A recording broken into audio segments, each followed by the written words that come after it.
Come on. Give me a clock. There it is. Cool. I'm gonna wait for this thing to kick in. Cool. And then this, and then this, and then that. We should be good. All right, and there we go. All right, welcome. It is a pretty sunny Sunday morning here. I don't even have my light on that I normally have over here to light me up a bit because it's I had it on yesterday during the live irregular show that I do once per month for the Uncle Adam's Irregulars on Patreon, and yeah, it was too bright, and then I was all blown out on the side, so decided not to do it today.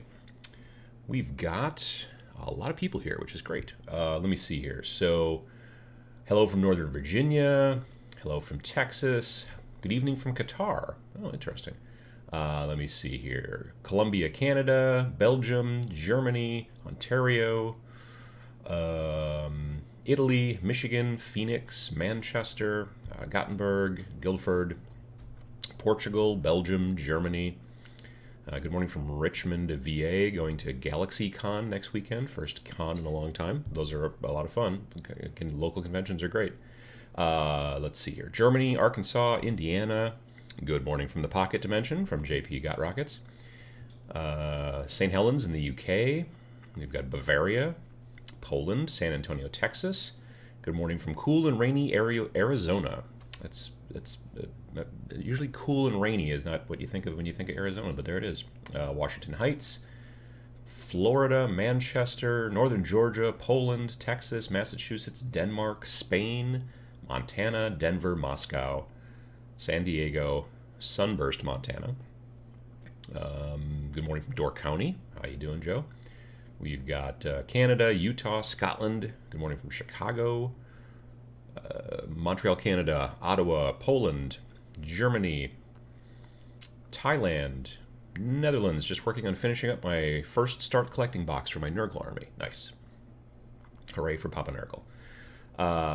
Liverpool, Colorado, Belfast, Pittsburgh, Waynesboro, Pennsylvania. Today I'm turning a pair of Ambots into exosuits for squats. I'm a big fan of turning Ambots into pretty much anything. They're awesome. Stealing the mining laser and seismic cannon from a Goliath truck. That's a cool idea, too. Yeah, absolutely. Hello from Maryland, South Africa, Grenoble. I don't know where Grenoble is.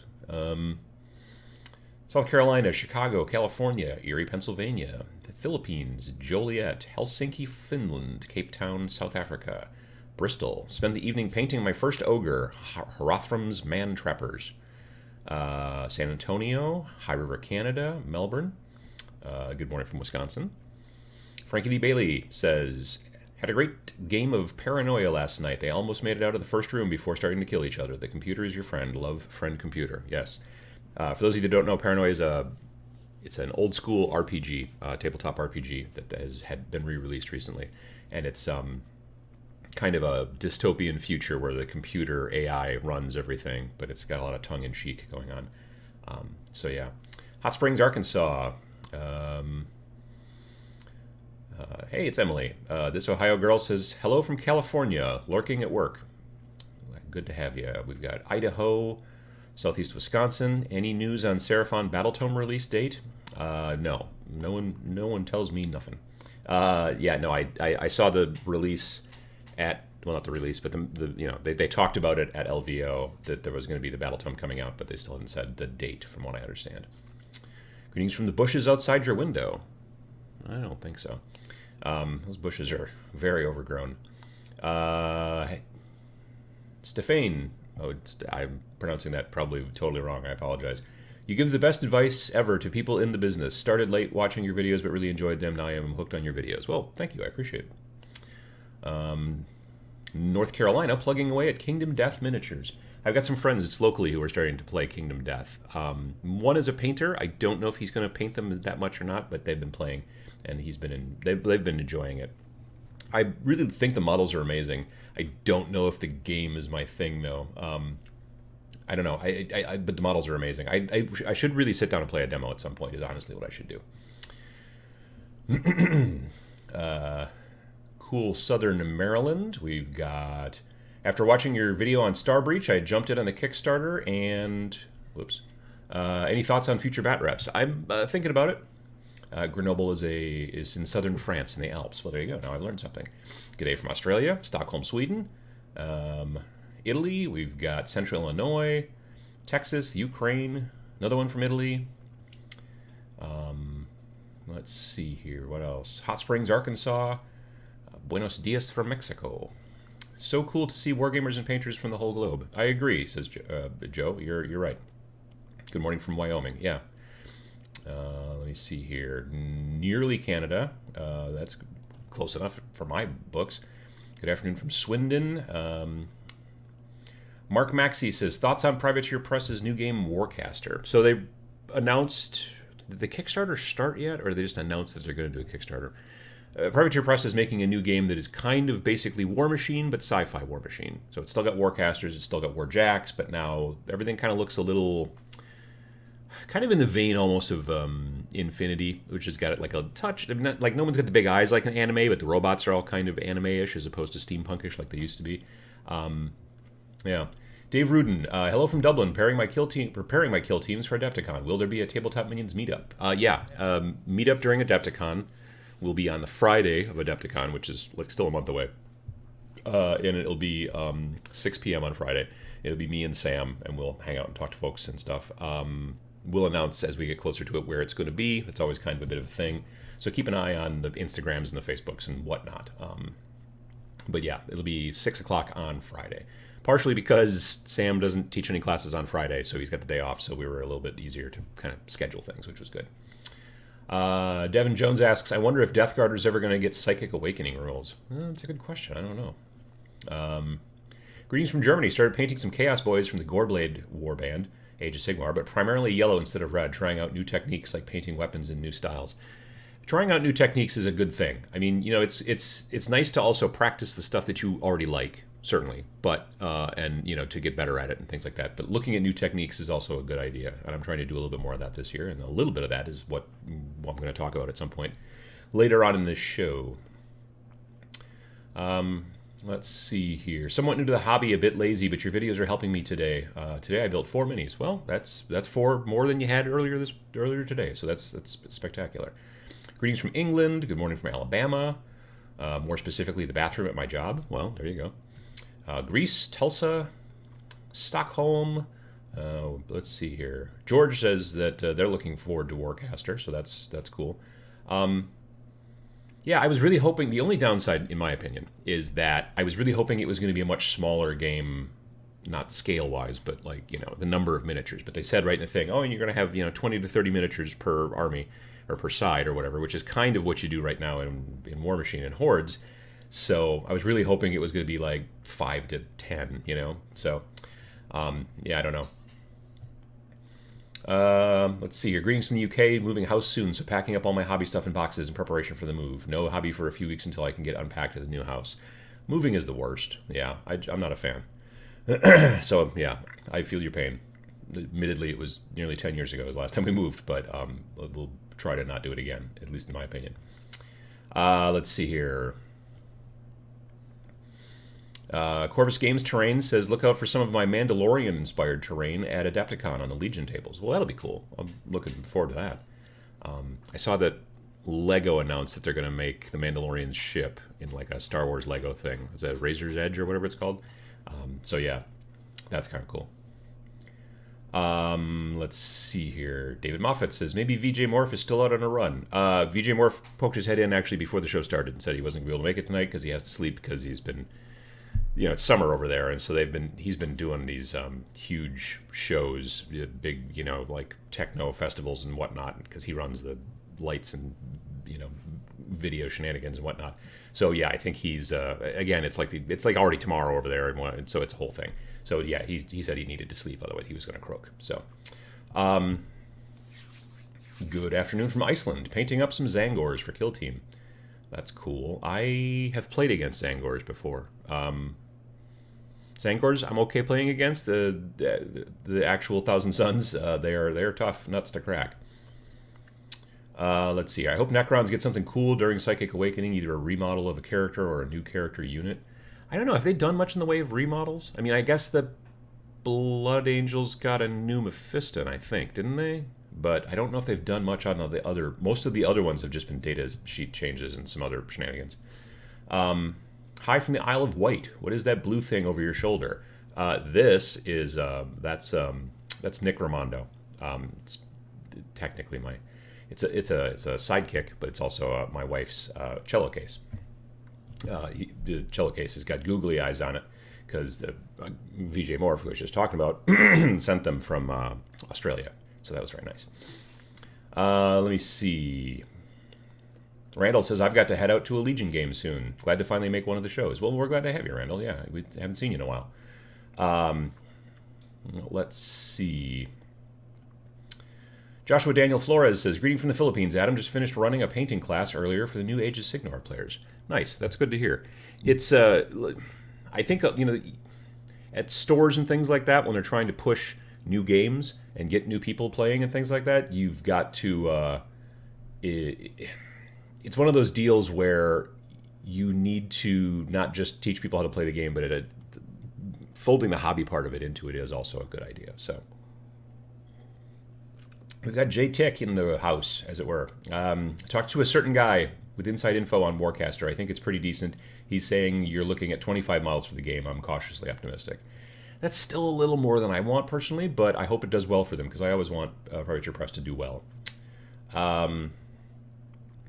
Is there like a custom unit builder for 40k yet? Like for kit bashes and stuff? They're slowly doing it with every faction, giving you options for buffs and stuff. Not particularly that I know of. I mean, like you said, there are some, like for HQ units, sometimes you can kind of custom build a little bit. But I think if they're more for open games, I don't think you can use them in matched play, at least last time I looked. Hi, Uncle Adam. Any more thoughts on producing these always keep hold of your parts t-shirts? Maybe. I'll have to take a look at that. I'm not sure. Sometimes like the inside jokes are a lot of fun, and sometimes the inside jokes are almost too inside. So yeah, that's maybe one of those deals. Charlie Granger says, hi from the UK. Built Sisters of Battle Army box last week. Been painting them all weekend. Have not done this in 30 years. All because of you and Sam Lenz. Thanks for the inspiration and the motivation. Well, absolutely. We're glad to help. And it's cool that you're doing the Sisters of Battle Army box. I filmed a bat rep yesterday against Sisters of Battle with my Death Guard. So yeah, we'll see how that goes. Let's see here. Kale Banner says that the Eldar got redone minis and Orcs are getting redone minis as well. Well, there you go. That's good. I mean, new Orcs. Both of those armies, Eldar and Orcs, need some new stuff, so that's cool. Let's see here. Good morning from South Florida. Building some Frostgrave minis for Rangers of Shadow Deep. Cool minis. Lots of options. Yeah, those. If you're talking about the plastic ones, like the plastic ones from North Star, I think is the name of the company. Those are very cool. You got like barbarians. Like when they first came out, it was like soldiers and cultists, and then barbarians, and then now there's like wizards, and there's like female soldiers, and there's maybe female wizards as well. I don't know. There's a lot of different models, which is really cool. I like those models a lot. I've used them actually for kit bashing stuff too. Aaron says, today started a Necromunda campaign for the first time. So many random things happen. Yeah, it is. The Necromunda's got some kind of fun random stuff, I think, which I enjoy. Brian Etheridge says, speaking of Necromunda, right there, I finally started to put together my Necromunda box, and a sprue was missing. Anyone had to deal with getting that from GW? GW has generally been very good about customer service. So if it's a situation where you reach out to them, either you can call them on the phone, I think, or you can maybe do an email. They should generally be pretty good about that stuff.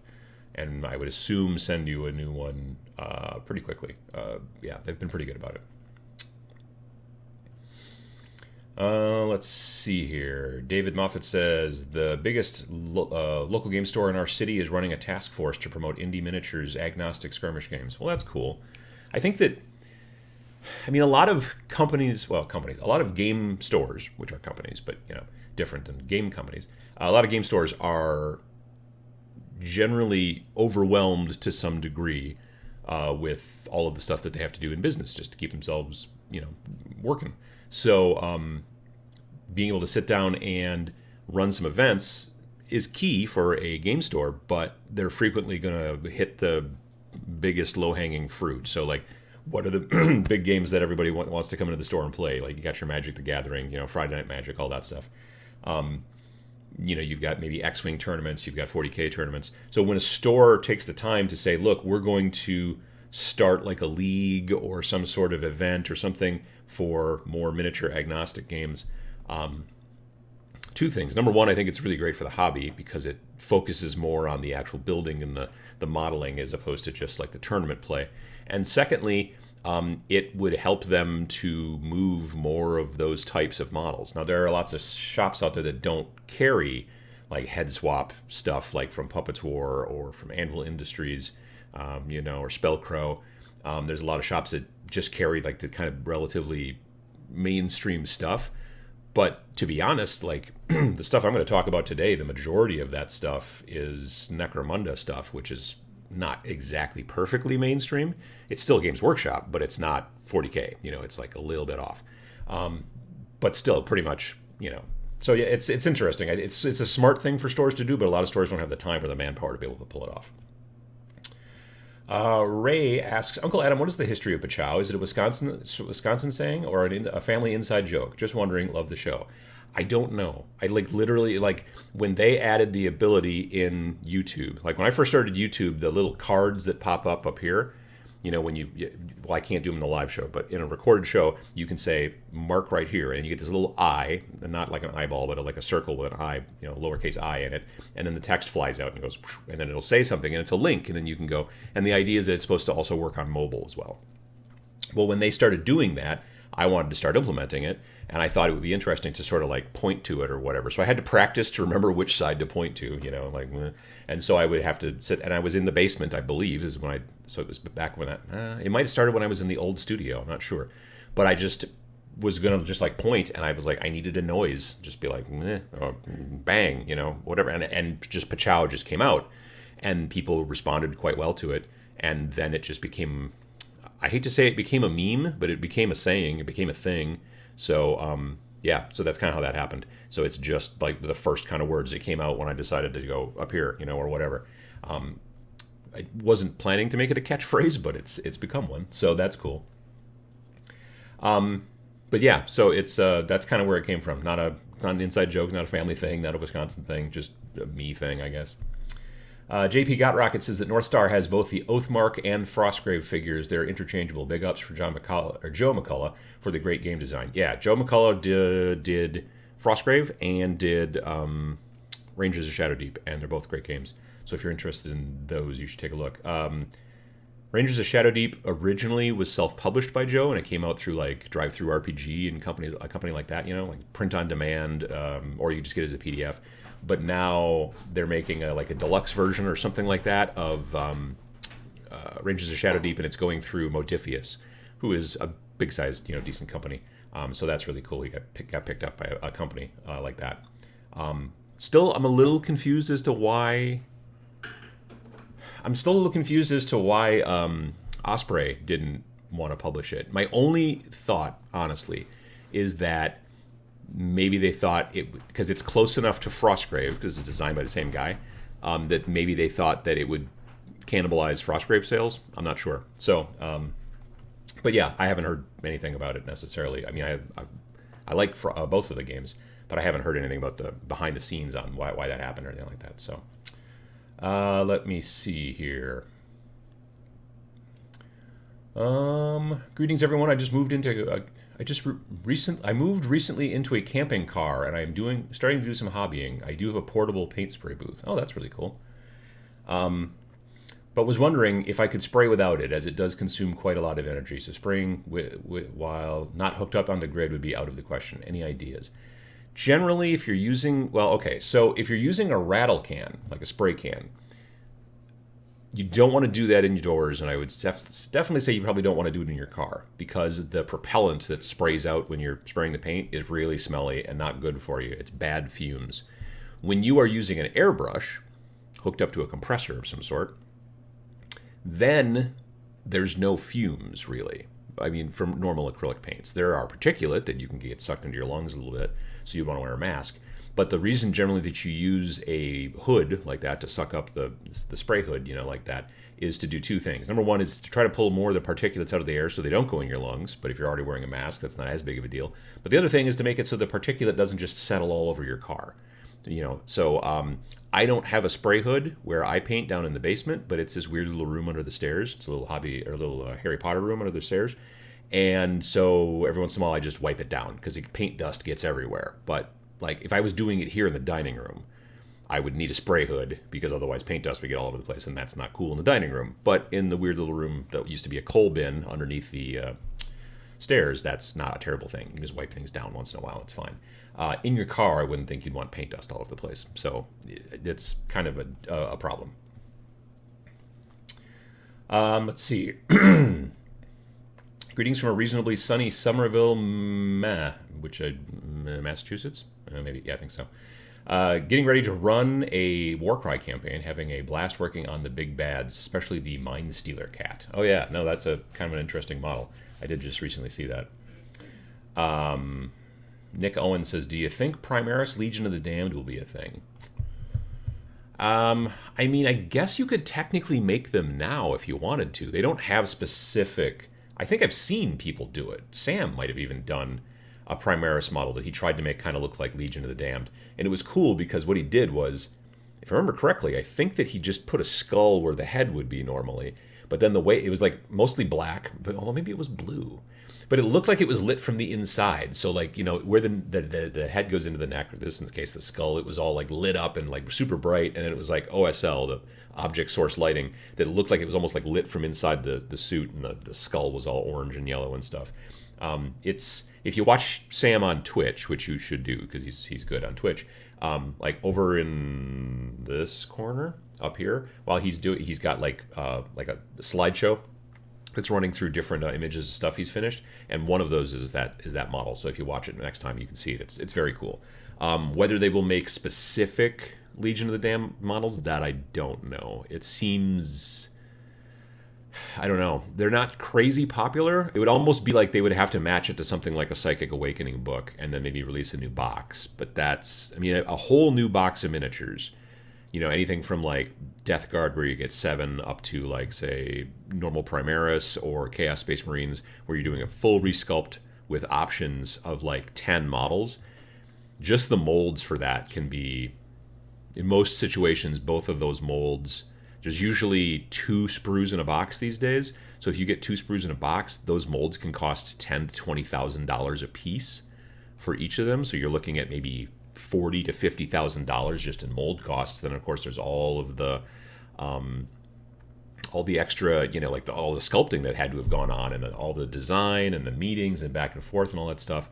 So for them to just do it on a whim, doesn't seem possible. Doesn't seem like they would do it. But if they had like a big plan to move it into something new, into a add-on to a book, if they thought they could sell a bunch of them over time, then that's maybe a thing that they would do. But that's just my opinion on that.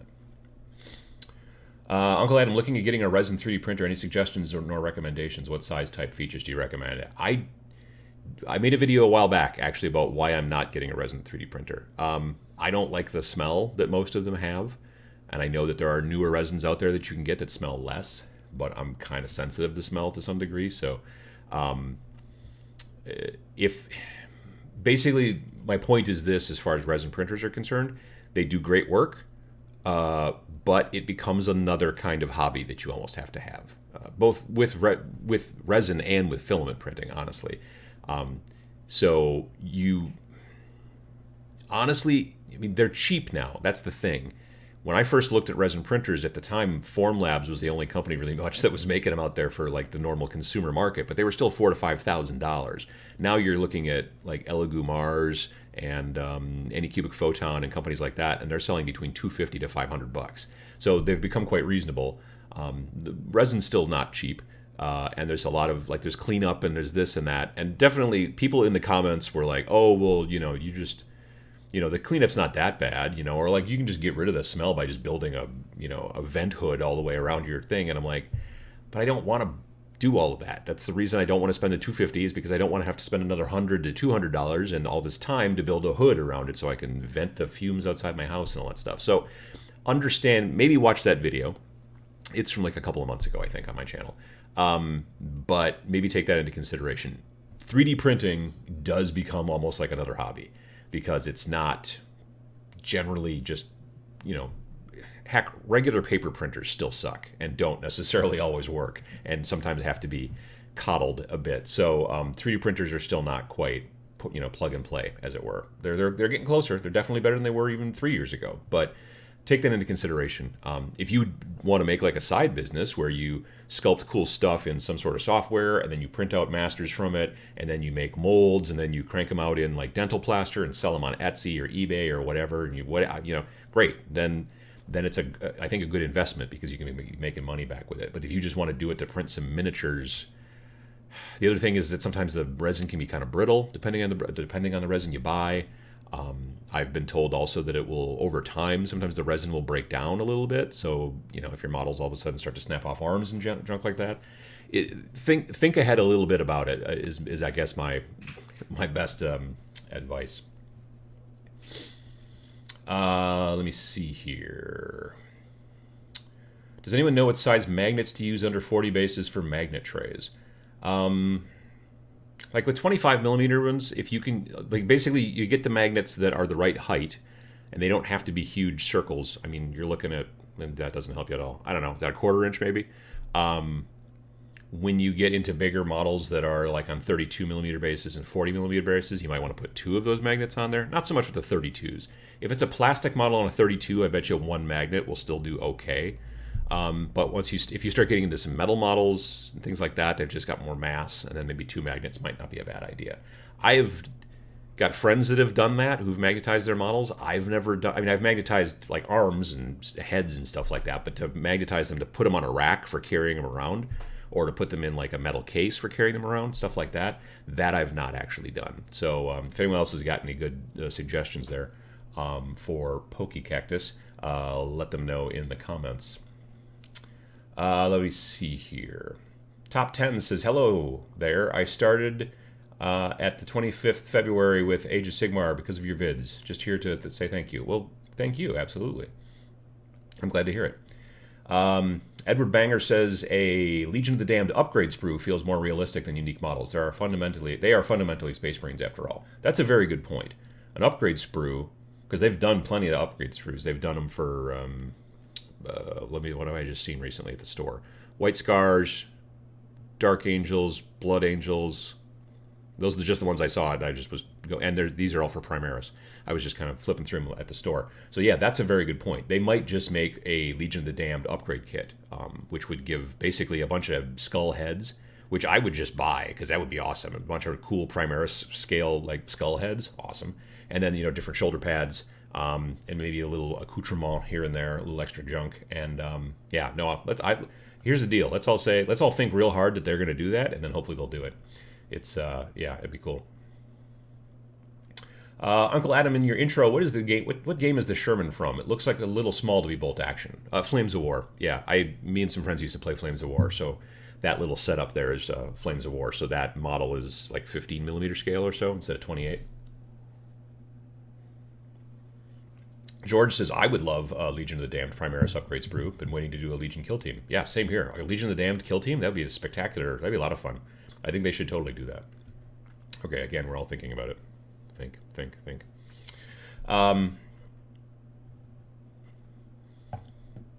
Let's see here. Das Veet says, how is model printing related to paint hacks? Sorry.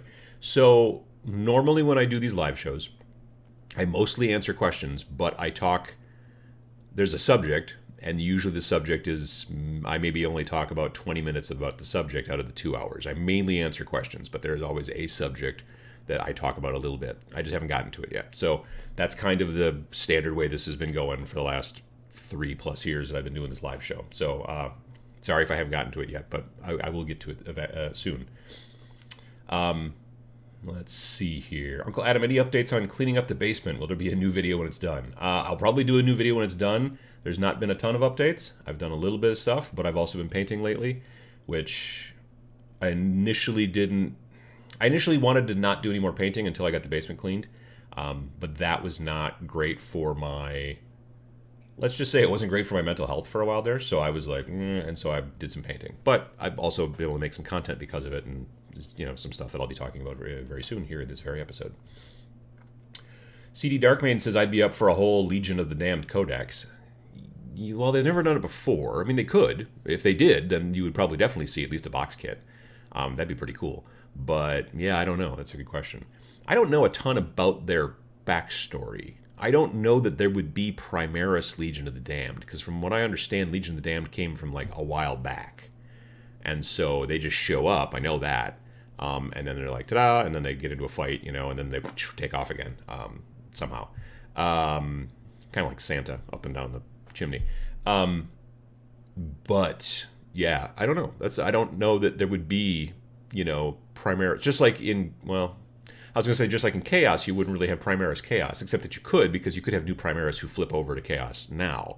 But you wouldn't have old Primaris Chaos. You wouldn't have old Chaos guys from 10,000 years ago when the heresy happened who would be Primaris, because they wouldn't have the new armor, I wouldn't think. I guess they could get moved to new armor. I don't know. That's a very good question. Let me see.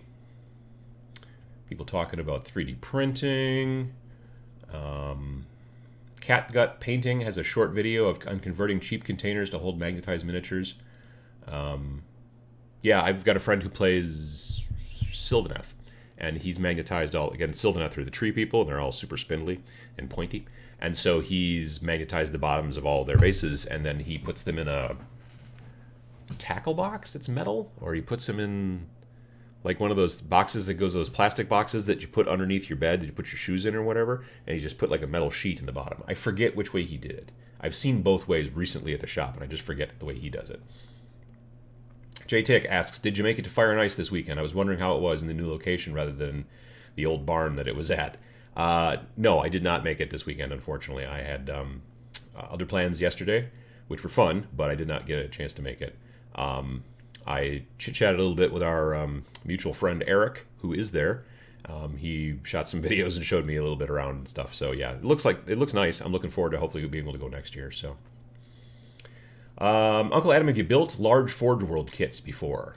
No, I have not. I have used very little Forge World. I've used like add-on bits and like kind of conversion stuff from Forge World, shoulder pads, heads, maybe even some torsos. But I've never built any of their bigger kits. I've got friends who have, and most of them are still alive. It's evidently difficult. Many of the Forge World kits can be... The joke that we throw around at in our local area is that Forge World is for advanced modelers, which is to say you better have a whole bunch of clamps from the hardware store to be able to clamp everything together, because those pieces can be a little warped in some situations, and so they're can be difficult. And so when it's a lot of extra work to try to build something, then it's for advanced modelers. Yeah, so I've never attempted to build anything big from them. Like I said, I loved all the little bits that I've gotten from them and stuff like that, but I've never built anything big. Let's see here. CD Darkmane says a Legion of the Damned upgrade sprue would be good for so many different other chapters. It would be super cool just for modeling anyway. Let's see here. Holy cow, it's been 3 years of live Sunday shows. I think at least 3 years. Yeah, that sounds about right. Yeah. Hi from Italy. A bit late. I had to go to the store and buy some cheap paint and brushes to start painting some 6mm Iladia buildings. I'm not familiar with that game. Hey, Moderator Matt's here. Everyone chant Vegas and we can summon some porn bots to ban. Well, or we could not do that. I think that's also a good idea. Nox Geek says, hey Adam, how's your mom? Been away for a bit. She's doing well. She's been back home for a while. She's barely even using a cane anymore. I mean, once in a while she does, like, because if it's like icy out stuff, she doesn't want to fall down again, because that would suck. But like around the house and stuff like that, she's healed surprisingly well. And so that's really good. We're very grateful. I'm still going over there a lot for stuff, and things like that. But it's she's able to get around and do pretty well that way. So that's been really good. CD Darkmane says, I haven't been painting / hobbying for 8 months due to my basement renovations. I can relate to the mental health issues. Yeah, no, same here. Jake says, building a new Warcry team after playing my first game, Maggotkin. I'm looking forward to doing some Warcry. Initially, when I looked at it, I was like, I don't know. The terrain is gorgeous, but I was just like, do I need another kind of small skirmish game? Like, I'm already playing Kill Team, loving Kill Team, so I wasn't sure. But I am kind of interested in giving it a try. So I think once the weather gets a little nicer outside, and I get a couple of other quick projects done, I want to start working on the terrain at least, and then be able to spray it with rattle can to get a nice base coat on it of primer, and then go from there. I know I'm going to go online and probably try to follow some guides. I know there's some guides of people who tell you how to glue it together so you can make it a bit more modular, or how to not glue it together in certain spots, honestly. Maybe I'll use some magnets in that situation as well. We'll see. But yeah, so I do want to kind of move forward towards that, but I'm still mainly playing Kill Team, and I'm also working towards the stuff from Starbreach, and also even some Zone Raiders as well. I would like to also... Someone I saw in the chat mentioned something about Reality's Edge, and I'm interested in trying out Reality's Edge. I'm just not having a great time finding models that are like Cyberpunk, you know what I mean? It seems way easier to find post-apocalyptic style models, sci-fi models, but like Cyberpunk is, without making them look... I don't know, I've got like weird... I don't know. I've got weird ideas about what cyberpunk models should look like. I know that a company called Monster Fight Club is releasing a bunch of miniatures eventually for the Cyberpunk RPG. I might end up picking up some of those to maybe use in something like that. But yeah, we'll see how it goes.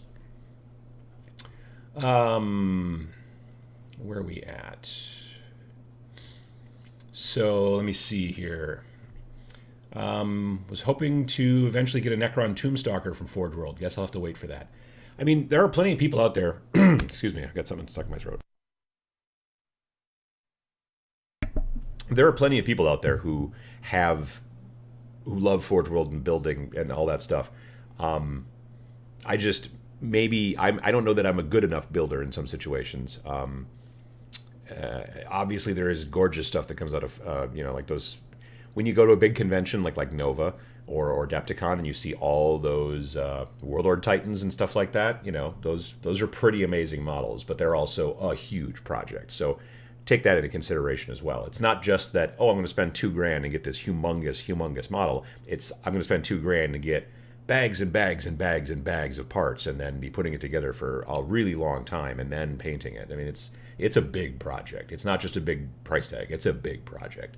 And then it's a big thing to store. I mean, they're, I don't know, nearly 3 feet tall, or at least 2.5, I guess. Holger says that building Forge World stuff is a form of masochism. For advanced modelers, other companies do that much better. I mean, I see companies that do decent big models, but never anything to the same scale. Like, I can't think of another miniature company out there that makes up something the size of a Warlord Titan. So, that's... It's fancy business is what that is right there. Let me see here. What else have we got? Started my morning off on the wrong foot, then saw that you were live. It's going to be a great day. Well, I'm glad to hear that, Drum Freak. I'm glad to help. CD Darkman says that there was a Legion of the Damned Codex in White Dwarf 15 years ago. I mean, yeah, I guess if they made like special rules and put it in White Dwarf, that'd be a different story. But I think in this day and age, I don't know that they would make a full-blown like hardcover codex like they do for many of the other stuff. Infinity models are great for Cyberpunk. Yeah, no, I guess that's a good point. I could see that. And I've been told by some friends recently that Infinity models have gotten better. I built an Infinity model a long time ago, and it was really hard to build. Number one, metal. Number two, I think that model was 16 parts. Easy. It was just ridiculous. So I was just talking to a friend of mine at LVO, guy I know, and he was talking about, he's like, the newer models from Infinity are more like 2 to 3 parts in a lot of situations. So I should take a look at some of the newer Infinity models if I wanted to make some, like I could do some head swaps and stuff like that to make them look a little bit interesting for something like a game like Reality's Edge. That'd be interesting, definitely. Speaking of Cyberpunk, does anyone have good recommendations for Cyberpunk terrain inspiration? If I was going to be playing Cyberpunk something, I would be using the laser cut MDF terrain from Death Ray Designs. They have a line called New Ceres, and starts with a C, N-E-W, and then C-E-R-E-S, I think. And it's, well, I talked about it in my end of the year, award show thing. I think it's spectacular looking stuff. So yeah, definitely.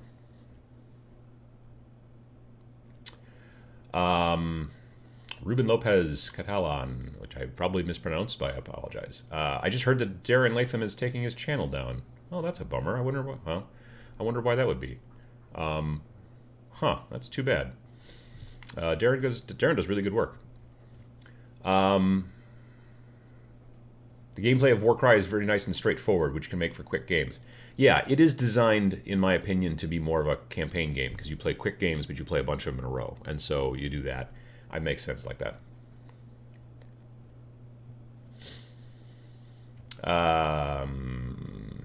Let's see here.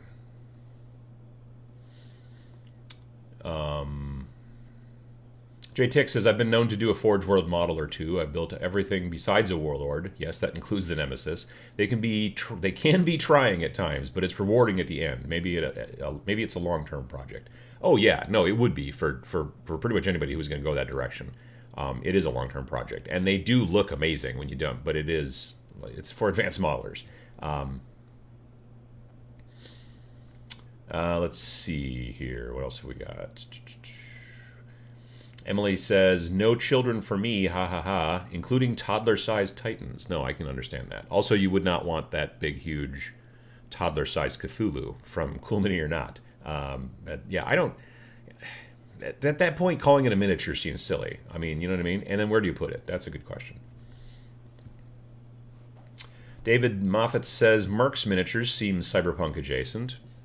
Yeah, that's not off base. I would probably... certain ones, yes, definitely. I can't think of the name now. Kawaza or something like that? Like that particular faction, because they don't have like a lot of like what looks like power armor. They would be really good for that. Yeah, I can see that. And if you can still find them, definitely. Let's see here. The newer Infinity sculpts are awesome, and the fact that they've gone to 3D printed masters means that they fit together really well. Yeah, I want to take a look at that. I do. Like I said, when I first built, so the first model that I ever built for Infinity was, there was a special limited edition model that came out. If you bought the Infinity bag from Battle Foam, the first like 500 or 750 people who bought that bag got this model, who's like this mercenary. And seriously, just so many parts. And this is back when I was still working with Beasts of War. So I bought the bag, and I was going to do an unboxing and talk about the bag, and then I was going to build the model. So I talk about the bag and all the little features and all that great jazz, and then I'm like, and then there's the model, and I show all the parts and stuff like that. I'm like, now I'm going to go build it, and I'm going to come back and I'm going to show it to you. And it took me forever to build, and I just about threw it. I mean, it was so difficult. I mean, little tiny little pieces that were like weird little pieces of armor on the top of his thigh. You had to glue each one on there, and it was like nothing to stick it to. You just sort of put it in the right area, sort of. There was no like little post or anything like that. Ugh. So yeah, that sort of chilled me out on Infinity models in general. But I do want to find a new. I want to find some of the new ones maybe and give them a try. Let me see here. Crypt Hunters appears to be a U.S. game, but they do get released in Germany. Oh, that was someone. That was 12 Neve talking to Otto. Never mind. Have you done anything more with Star Wars Legion? Haven't really seen anything since the initial Stormtrooper painting. I've been very slowly building Rebels. So my first 800 point Imperial list is all completely done and painted. I should maybe do a video about it. I don't know that it's super... I know it's not super competitive because it does not have 3 sniper teams in it. It's like every single like tournament winning list you see has got the 3 sniper teams in it. I've only got 1 sniper team in it, but I like it. It's cool. It's got Death Guard in it, or Death Guard. It's got Death Troopers in it. It's got Krennic in it. It's got Veers. And so I want to do the Rebel. I want to do a quick Rebel 800 points as well with, I think, Leia and Luke and whatnot. And then I'll at least have 2 playable forces, and then I'll start painting other stuff that I want to add to it, like dewbacks and tauntauns and ATST and all kinds of junk like that. But yeah, that's still kind of in progress there, definitely. Michael Waters says, so at what point are they macrochures? I like to call them bigatures. I think that's a fun word to say. David says, what do you think I can do when I see larger channels, not you obviously, heavily mimic / steal content from other smaller channels, basically reshooting the videos without credit? I mean, I think that there's, to some degree, there's only so many ideas out there. So if, like I did a video about wet palette years ago. I don't know that it was the first video out there about wet palette. Other people have also done videos of wet palette. Like there's only so many ideas out there to some degree. There's only so many techniques. Every once in a while someone comes up with a completely new technique and then everyone's like, wow, that's really cool. But generally, even in this hobby, there aren't that many new techniques. So, sometimes you end up, like, I'm sure I've made a video that's much like some other channel's video that I just didn't even know about because maybe they're a video I've just never come across before, like a channel. The YouTube algorithm is really interesting. When I was staying last summer, I stayed for like almost a week at Mini Wargaming's Battle Bunker. It was when they did the big grand opening and stuff, and I was invited to come out there, and I stayed in the Orc Room upstairs in the Battle Bunker. They have all these different themed rooms that you can stay in while you're there, filming battle reports or whatever. So I stayed in the Orc Room, and then they have TVs, and all the TVs they're smart TVs, so they have like Netflix and junk like that on there. Well, so I went and just was like sitting late in their bed one night, and I wanted to watch some wargaming videos on YouTube. But because I wasn't logged in, I was seeing YouTube channels that I had never seen before. Because like the algorithm is like, well, we know what you've watched before at home or on your computer or on your phone in your account, so they show you certain things. But there can be channels out there that you've never come across. I certainly watched a couple of things I was like, I've never heard of this channel before in my life. But it was like, the first thing that popped up when I typed in wargaming. So kind of interesting that way. So, I mean, there's nothing, like if someone talks about a video, if someone was to copy a video completely, like if someone takes a video and just downloads it using some sort of nefarious thing or whatever that you can do with YouTube, and then just re-uploads it on their channel, that's actually a content strike, and there's actually stuff like that. But if someone like made a video about the best brushes to buy, and then another channel makes a video about the best brushes to buy, and there's nothing, I don't think, legally that can be done or anything along those lines. It just seems to be the kind of the way it works. So let's see here. That Cthulhu from Cool Mini or Not, a complete surprise to me. I backed it on Kickstarter, then got distracted, then it showed up. I was totally confused. It barely fits on the top shelf. Yeah, no, I've seen it. When they first were doing the Kickstarter, they showed a picture of like a toddler sitting next to it, and they were the same size. It's a big monstrous monster. Newly Forged says, finally caught a live show. Woo. Enjoying a lazy Sunday afternoon in UK. Your videos really helped me in the hobby. Well, thank you very much. I appreciate it. JP Gotrockets does have a good point. The Cthulhu figure is considerably smaller than Cthulhu himself. So yeah, technically I guess that is a miniature Cthulhu. That's a good point. How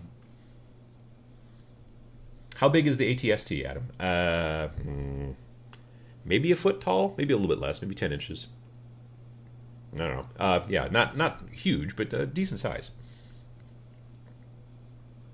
Torch says the Rebels take longer to paint, but they look cool.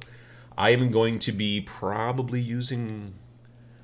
I'm going to probably be trying to use contrast paints on them as well, at least for the main body color. I'm going to keep them kind of, again, for sort of a sandy, like the what do you call it? The terrain and the board and all that stuff for my Star Wars Legion stuff is going to be kind of a Tatooine sort of style board. So my Imperials, Stormtroopers are still white because Stormtroopers are like so low on the totem pole they never bothered to like change their armor. Stormtroopers are like, hey, this is great when we get to go to a snow planet because now we at least blend in. But on every other planet, they're just a big, bright white, whatever. But I did grunge them up a little bit so they look a little dirtier. But then the snow troopers, which I'm referring to as hazardous environment troopers, those guys I made in a desert scheme. My scouts I made in a desert scheme. And so for the rebels, they will also, instead of being like like Moon of Endor kind of like jungle kind of. They're going to be more of a desert scheme as well. So let's see here. Are there AT-AT miniatures for Star Wars Legion? No, they have not released an AT-AT. The biggest I think that they've released at this point is the ATST. Now I know that there are people out there who use the AT-AT that you could buy for the original Star Wars miniatures game that it was just called Star Wars Miniatures, and it was pre-paints, and it was from Wizards of the Coast back in the early 2000s, I think, or mid 2000s. And I played the heck out of that game for quite a while. It was a fun skirmish game. That being said, there is an AT-AT that they sold in that was pre-painted. I own one. It's in my studio. It's a little small maybe in comparison, I think, but not, yeah, it's kind of a little small. So, are the figures from the Star Wars Legion game polystyrene? I don't know. The majority of the figures right now they do not come on sprues, and I would say, if I had to guess, they are something that's frequently referred to as restic, which is to say resin and plastic sort of mixed together. They're not bad. Like initially, the very first kind of set that came out and the models in there were a little, they're not great, but they've gotten a good deal better. Now, that being said, the new Clone Wars set that they released, you've got the clones, troopers, which are also still in that material, but then you have the robots, the separatist robots or whatever, the droids. They are actually more in a harder kind of ABS style plastic, and they come on sprues like you do with your regular, Games Workshop, bolt action for the most part, stuff like that. But a lot of the models, the upside of those models not being, the other models not being on sprues and stuff like that, they just come in little plastic baggies. You open the plastic baggie, you put the arms in there, they go together super quick, and I do like them for that reason. Definitely.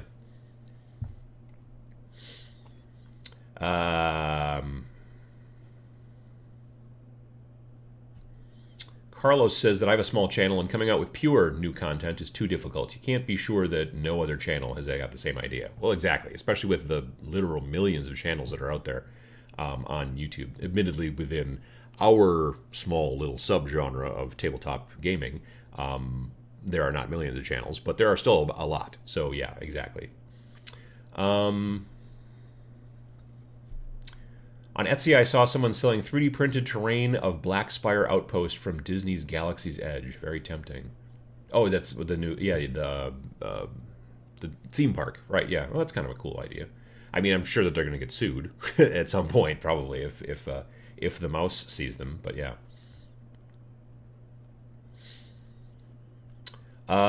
Robbie Howard says, "Hey there, Adam. I'm currently working on Blood Angels project, and I'm on the edge highlighting phase. I'm having mixed results, so I'm curious to know if you have any knowledge to pass on." I don't do a lot of edge highlighting too frequently because I'm kind of terrible at it, and frankly it's hard. What I do usually for edge highlighting, and it may be too far down the road for you to be able to do it this way. Let's say I was doing Blood Angels in that situation. I would, paint them red. I would use Airbrush, rattle can, whatever I do.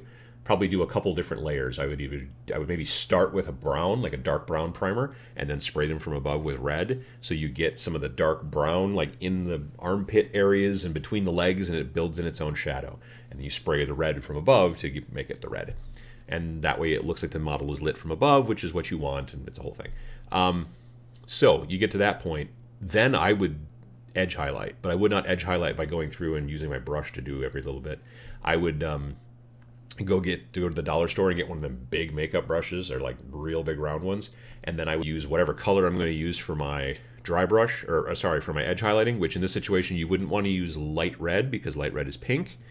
You'd probably use maybe an orange to do that, and then I would just do a dry brushing thing all over that, but I would do it so that it would pick up all the edges and stuff like that. And then start painting all the rest of the details. But if you're already at the point where you've painted like the shoulder pads different and the gun different and all that stuff, now trying to do a big fat brush, dry brush is not going to help. You could try doing it with a smaller brush and kind of targeting it a little better. That might be the way to do it. The other way to do it is to look into trying to get some watercolor pencils. You can get them at art supply stores, you can get them online, places like that. But watercolor pencils, the nice thing about watercolor pencils is you can use them also to do edge highlighting, and it is easier to edge highlight with a pencil than it is with a brush. At least that's what I've found. And then because it's watercolor, technically, If you want to kind of like, let's say you've got a curve at the top of a shoulder, not shoulder pad, but the top of the knee pad on a Primaris, right? You've got that kind of knee pad that sort of sticks out a little bit or whatever. It's got that kind of edge to it. And you want to catch that edge. You could do that, and then if you want to blend out the sides so that it just looks like it gets brighter towards the top and then fades back to dark again, you can use a wet brush, a very small wet brush, and just sort of feather the edges with the wet brush, because it's watercolor paint basically that you are using, dried watercolor paint in that pencil, and then you can kind of blend it away. Maybe look for some videos on that too. That's not a new technique that I came up with or anything like that, but it's something that I've tried in the past. So watercolor pencils is one way. I'm going to do a video actually about how to edge highlight without edge highlighting, and that's basically the short and dirty version is just either dry brush or use watercolor pencils. It's really hard. There are people who are spectacular at it. Sam is amazing at it, but it is really hard to edge highlight well because you've got this brush that's wiggly to some degree, and you are running it along the edge of something. If you press it harder, then the edge highlight gets wider as you press down. And then as you let up, it's very easy to get an edge highlight that is just wavy as it goes along the edge. That's what happens to me most of the time, so that's why I've stopped doing it. Should I go through and edge highlight and practice so that I can get a perfect smooth line? Potentially, but on the other hand, I can also just do it the faster way because, again, I'm not trying to win a golden demon. So I'll either use the watercolor pencils or I'll use the a dry brush technique. And I've had really good luck with that, in my opinion. Or pretty good luck with it. Let's see. What else have we got? A tip for edge highlighting, someone says, Comrade Nexus, especially if you have an air gun handy, varnish before starting in a highlighting. Much easier to clean up if you're having problems. Yeah, I can see that too. If you have to go back and clean up, it's way easier to clean up something that's painted over varnish than it is painted over paint, because the paint will actually soak in a little bit of the paint, of the edge highlight. So if you're trying to go back and fix it, you can't get rid of it as easily. That's a good point. Joe says that Kislev Flesh, which is a color from Citadel, works great as a final highlight on red. I could see that, yeah. Because it's not exactly pink. It's like a reddish pink, so it's heading a little bit more that way. But I would look at maybe do a little practice and maybe try a dark orange too.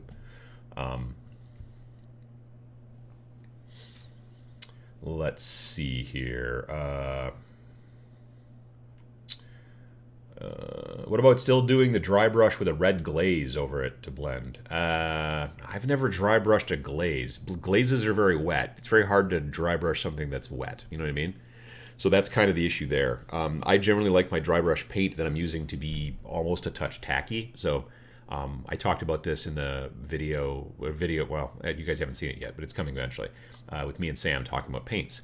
And if I'm doing something for dry brushing, if I've got like a very liquid paint, like from Pro Acryl or from Vallejo or Army Painter, where you've got a squeeze bottle that you're actually squeezing it out, I will sometimes squeeze it onto a little piece of plastic and then let it sit for like a good 3, 4, 5 minutes, and then use the dry brush because it will have started to dry a touch, so it will become a little bit more tacky. If very, very wet paint does not work well for that. Like you can't dry brush with a wash, I don't think. And I don't know you could with a glaze very well either. At least I've not tried it, I guess. But I don't think it would work great. I don't know. Let's see here. For edge highlighting, I've found that the consistency of the paint is super important. You want it to flow off the brush easily enough to do so without any pressure, but not so thin that it runs. Yeah, that's also the weird kind of dark art to edge highlighting, is getting it just the right consistency, and that can be difficult as well. Rurik34 says, hello, just wanted to say your videos are great and it inspired me to help or to paint D&D figures. Well, great. I think there's a lot to be said for like I've been thinking about this for a while. I would like to branch out a little bit and start with some of the videos kind of even targeting, like mainly I'm talking about wargaming, but a lot of the things I'm talking about here about speed painting and about this and that and the other thing and motivation and all that kind of stuff would also be great for people who are painting D&D miniatures, people who are painting miniatures for their board games. Like I did that video about why board games these days come with so many miniatures, and there are people out there, some that were like, I want to paint them but I don't know how, so they go start looking around.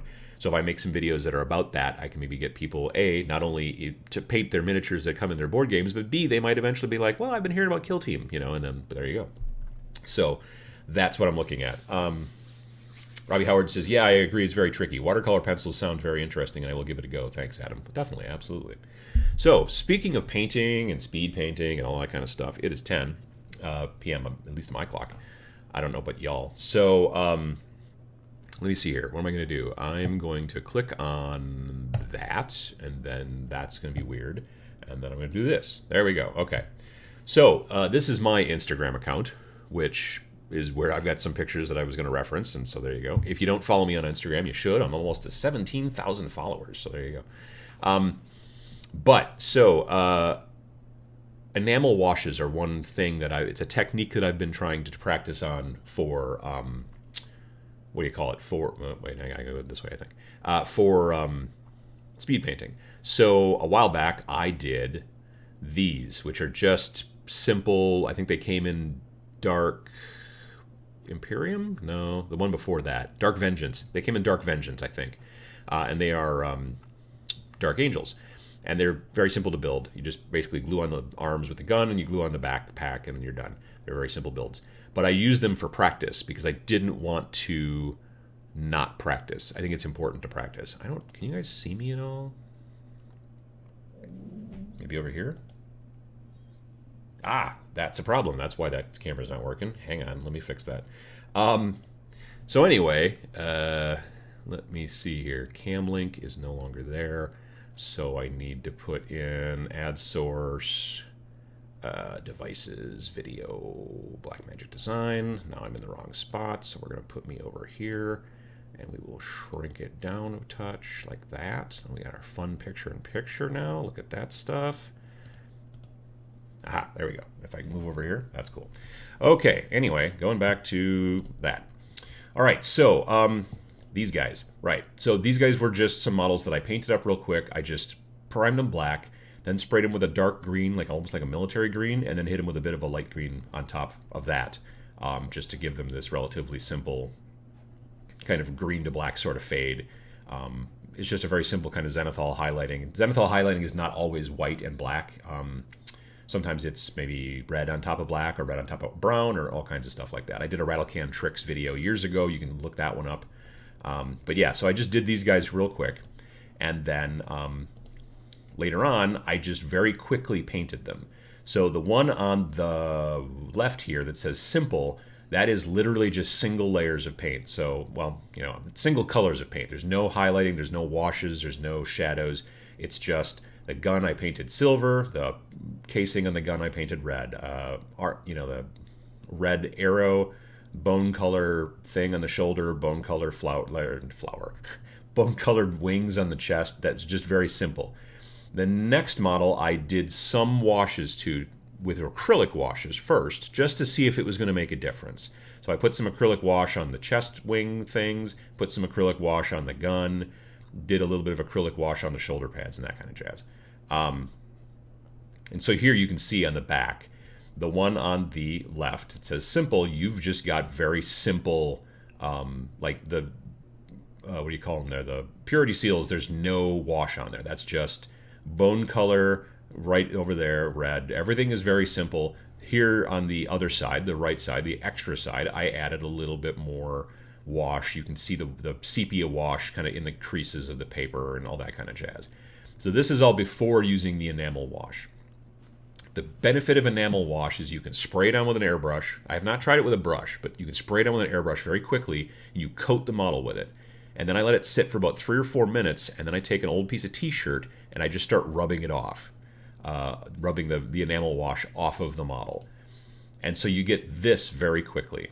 Now, on both of these models, I did go back after I rubbed the old t-shirt on it to get that, you know, kind of grimy look. I did actually go back and fix the chest wings or whatever. I used a little tiny brush I didn't care too much about, a cheap one, and I used some mineral spirits to basically kind of clean up. You can just basically take some mineral spirits in there and then like kind of paint almost like in reverse. Like you're basically, as you're painting, the color is disappearing, and then you wipe off your brush, and then you just keep doing that. And that's how I cleared up the eagles, because both those eagles were very dark, those wings, because it's very difficult to get the cloth into that between their head and their the gun. Like I couldn't get it to go in there. The idea about using the cloth to rub away the excess Enamel Wash is because what it does is it, like, you look at the top of the shoulder pads up here, it rubs it away and you get a nice highlight up here in the green part. I don't know if you guys can see this my cursor or not, but it can't get in like the deeper below parts of those shoulder pad doohickeys. So it automatically makes it look like I wet blended from like a green to like a dark green, or a green to almost like brown.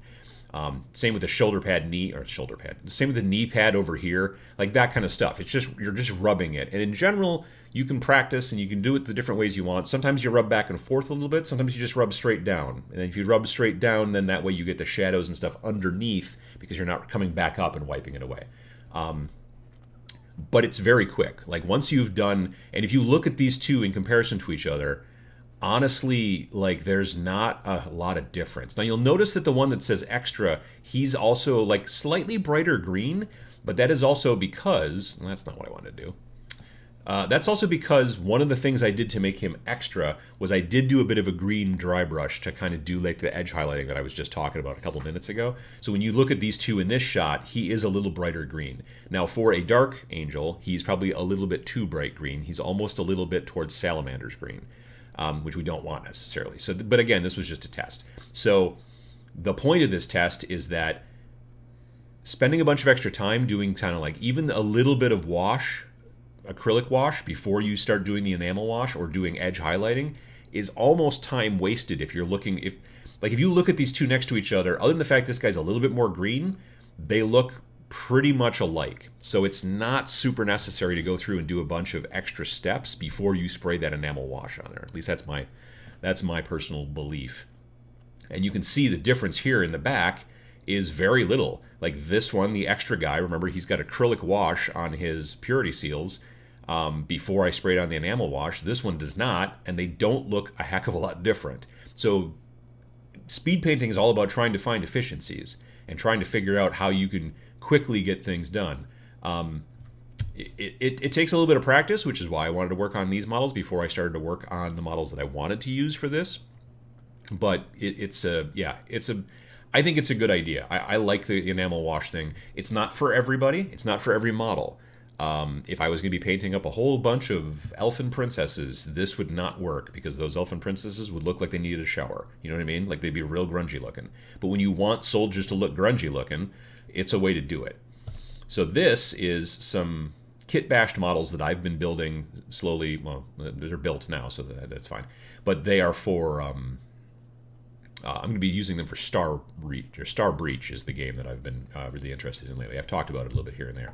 So these are a very simple, again, like there's no washes on there, nothing like that. You will, well, I'll show you in the back a little bit here, but this is before the enamel wash. So just stuff's painted flat silver, flat orange, flat red, flat like tan color. I did again do some zenithal highlight on these, so like they were kind of like this guy was more primed black originally, and then I sprayed him from above with white. I did that on most of these guys, and then I did, instead of putting paint on the guy here on the right, I did just use secret weapon washes, which are technically glazes, and then I did a video years ago about understanding underpainting. If you watch that, you'll figure out what I did here, which was just you make this black and white fade. And then when you put this transparent glaze over the top of it, it looks like you now made, let's say, in this guy's case, that kind of brownish, like, it makes it look like I went through and made his cloak go from brown to dark very skillfully when I just basically sprayed him from above and then slopped some transparent paint on top of him. But then this is what they look like after the enamel wash and then me rubbing a lot of the enamel wash off. You get like a very dirty kind of hand here. You get grunge kind of in the weird helmet thing that they're wearing. You get dirt on the silver weapon. You get like, and it's a brown, it's not quite a sepia, whatever you want to call it. It's a little bit of a darker color than that, but you get some definite kind of grunge in all of the, metal bits and things like that. And it looks like these guys have been out running around out in the hive or running around out in the dirt or whatever. And it works out really quickly and nicely. Again, like I said, I spray these two guys. I give them about 3 to 4 minutes, and then I just rubbed it off with an old piece of cloth. And here you can see it in the back. Like, this guy's leg. This guy, for whatever reason, has got this bare foot and this weird brace on his leg. And if you look, he's just normal, like it's just a flat skin color like his hands. But when you go over here, Like, it looks like there's all kinds of blending and shading and all that kind of stuff, and I literally just rub stuff off with a piece of cloth.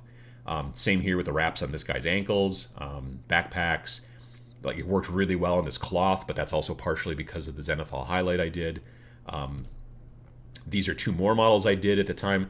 The reason I'm doing these in 2s is because if I sprayed like a squad of 10 of these guys with my enamel wash, my fear is that by the time I got to the 3rd or 4th or 5th person trying to rub it off with a cloth, the stuff would be dry or drier than I want it to be at that point. And so then trying to rub it off would be very difficult at that point.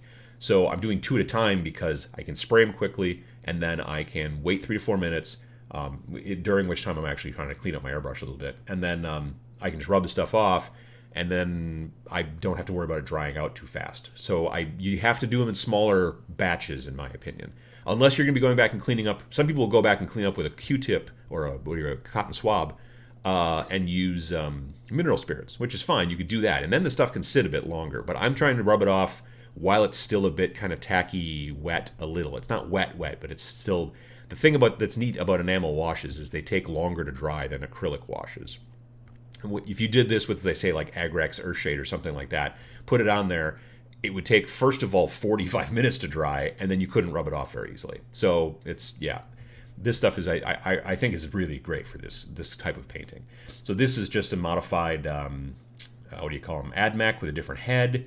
And this is honestly a straight up Van Sar from Necromunda. Like, she's not been really modified in any way. And she's going to be the medic, which is why I kind of painted her like white and red, sort of like that. And then this is after the, this is from the thumbnail too, but this is after I wanted, again, her to look like originally her outfit was white and red, but it is now grungy and dirty and oily and whatever, dusty. He looks, I think, pretty good this way as well. And then you can take a look again at the back, of this this cloak and all that kind of stuff.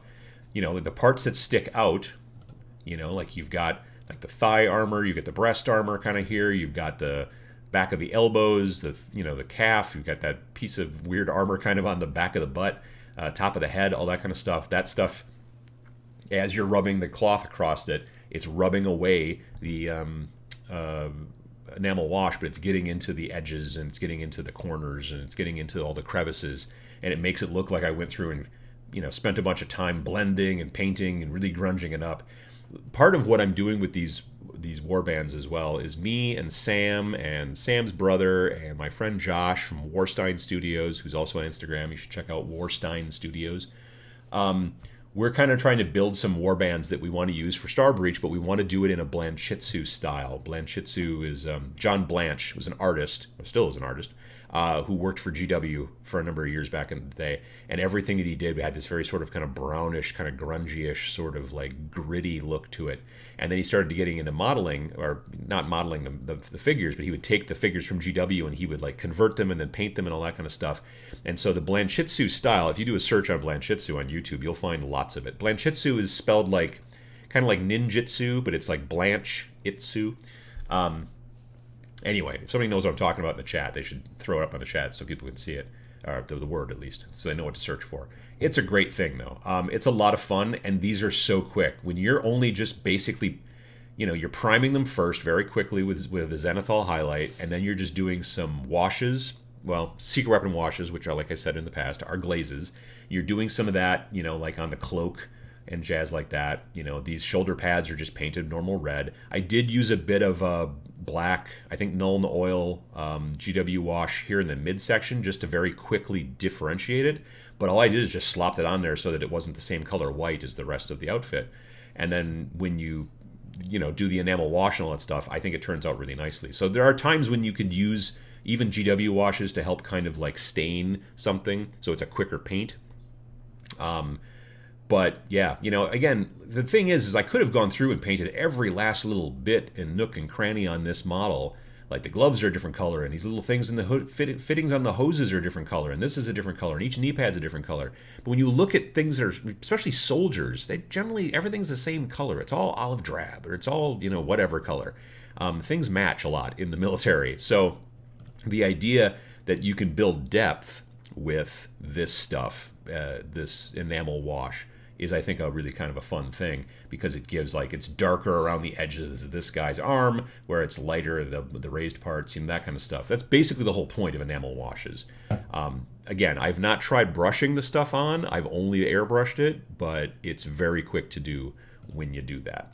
All right, I'm going to try to fix this and go back to here and go to there. All right. And now I need to bring up the chat again and all that fun stuff. So I hope that helped.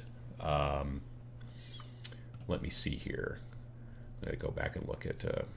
David Moffat says that grungy elven princesses are my jam. Well, that's fine. Nothing wrong with that. Pop Burnsy says, I think you could do the same with contrast paints. I've not had this problem, but I have read online that some contrast paints are not particularly robust. And what this person meant by that is that once you've painted it on and it's dried, you can accidentally rub it off a little bit. I have not tried that. So maybe you could do that, where you could just slop on some contrast paint, wait for it to dry, and then take maybe a slightly rougher cloth and like try to rub some of it off. I don't know how well it would work though. If you spray paint, if you put contrast paints into an airbrush, they do not act like contrast paints. They get completely different. So this will probably not work for that either. But maybe. It's something to experiment with. You can give it a try. Let's see here. In this video, Uncle Adam opens up all the tabs. Yeah, it's for some reason, what is this called? XSplit, which is the program I'm using to do this stuff. XSplit is become... It does not like to just grab a specific window and put it in there. I have to do a full-blown screen grab now, and I don't know why. I've updated it, it's fine, but it's just I'm not having any good luck. So that's why I had to do the big full screen grab, and it was kind of weird. Let me see here. What else we got? There seems to be a fair amount of time working with the enamels. It's honestly quite quick. It's like I said, once you've got the simple paint done, you just grab the enamel stuff, and I've been mainly using AK Interactive's Streaking Grime. I pour a little bit in my airbrush cup, and I just go around I just spray the model. I should take a picture of the model before I rub the stuff off, and I'll probably try to do that soon on the next batch that I'm doing. But you just literally just coat it to the point where the entire model kind of looks brown.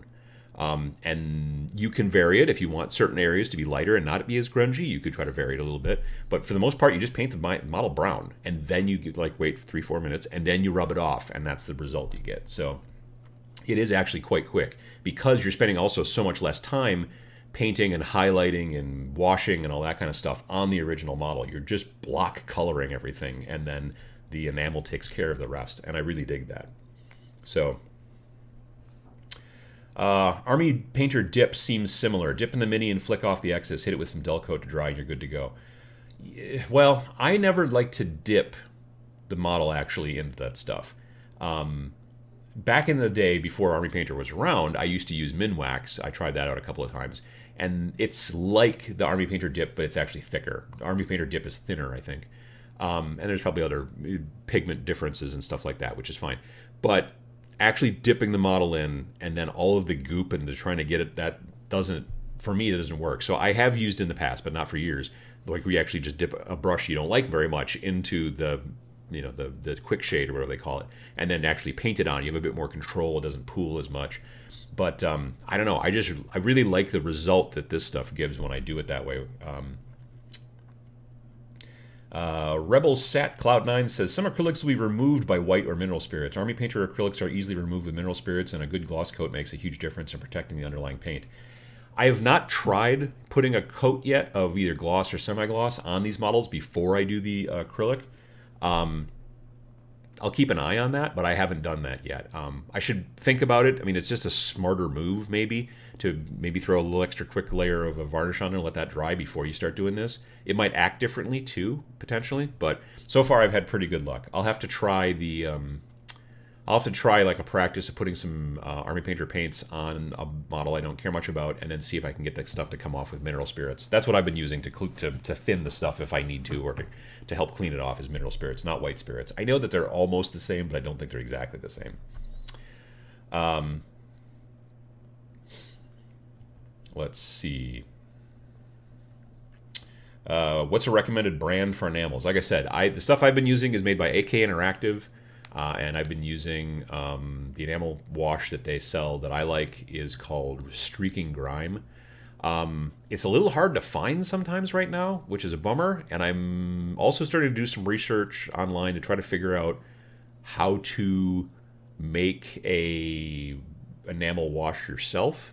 You know what I mean? Like if you just take enamel paints and thin it with something to basically kind of make wash. So I'm going to do a little bit of research on that, because then that way you can also then get a lot different color variants if you want to. If you were trying to do, if you wanted to use this technique on, let's say, AdMech, who are supposed to look like they've just got like the dust of Mars and the grunge of Mars, which is a red grunge instead of a brown grunge, or maybe a reddish brown grunge, you know, then you could then make your own enamel wash if you can't find an enamel wash in the right color. So I want to try that too.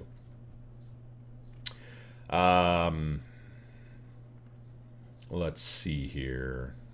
The Animaster says, now I'm thinking of using enamels for rust effects. They make some different rust colors too, I think AK Interactive does. Whoops. Let's see here. People talking about testers, Tamiya, Humbrol, they all have really nice enamels to use. Now again, like I said, it's an enamel wash. If you just use normal enamel paints, I don't know that this would work. So this is, again, the first kind of tests that I've done with it. But yeah. Vansar and Mechanicus models kit bash very nicely together. I really think the Vansar models are awesome looking.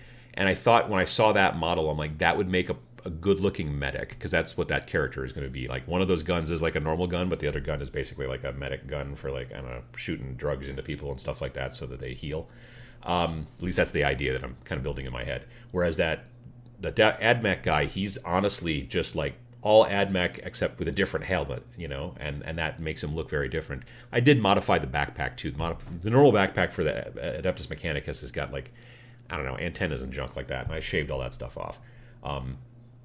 So yeah, there might be an extra set of grenades on that guy too. That I don't think so. Pop Burnsy says, I kind of want to try dry brushing over a dark brown plus washes for a Blanchitsu effect. I think that it's I mean, any kind of like techniques like that, that's the thing. That's why you hold on to some like old models that you don't like very much anymore, because then you got something to practice on. If you don't have any old models that you can't, you know, like you just gotten into it, but you still want to practice, then I'll tell you to go to the toy store, the grocery store, wherever you go, department store, and get yourself a bag of cheap army men. And then, you know, prime those guys up, and then you can practice on them. Or go on to eBay if you want something that's a little bit more, you know, like on the nose. You can go to eBay and usually find like inexpensive people just selling like Space Marines or whatever like that. Like if you're going to do some tests on, because you want to paint, let's say, Tyranids. So painting techniques on a Space Marine might not be the same as painting them on a Tyranid. So you do that. You go find some cheap Tyranids and then just prime right over whatever weird paint job the person's already got on there. Like you don't have to worry about stripping them and all that stuff, because you're, again, trying to practice. If you were going to go on eBay and buy some models that you were going to use in your final army, then you probably want to strip them if they've got like weird chunky paint on them and stuff like that. But for a lot of different types of models, a lot of times you can just prime over and then practice and go, oh yeah, that's how I do this. Oh, okay, cool. But practice is important, especially for new techniques. Definitely.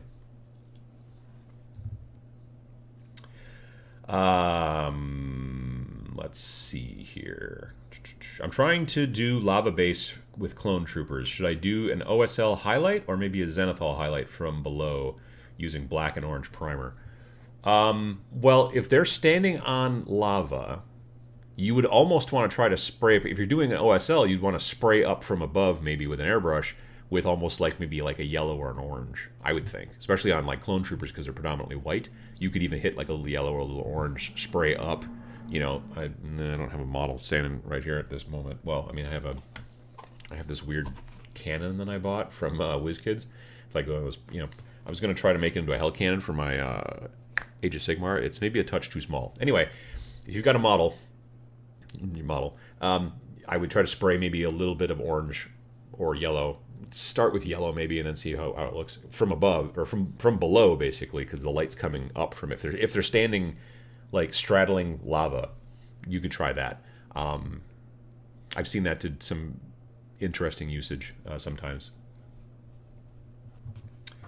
Enamel washes work great when brushed on. I use cheap synthetic brushes for that. Those thinners will kill hairbrushes. Well, yeah, no, that makes sense. I do want to try brushing on this stuff and then rubbing it off, with a cloth and see how that works out. The reason for that is because not everybody's got an airbrush. Like, I'll probably still do it with airbrush because I like the effect when I get, but I want to do some testing to see what other people will kind of get for their effect if they don't have an airbrush and they just brush the stuff on. So, yeah, that is an idea. People talking about how different enamel washes smell. Yeah, some of them do. Like, if you are going to airbrush on an enamel wash, you absolutely want to be wearing a mask. Something. Because you don't want that particulate getting in your lungs. You don't want acrylic particulate getting in your lungs, but this stuff's even worse. So, yeah. Let's see here. Dan says, I can vouch that the contrast paints do rub off very easy. It's a pain in the butt because I have gone back and then touched up so much stuff while I'm painting.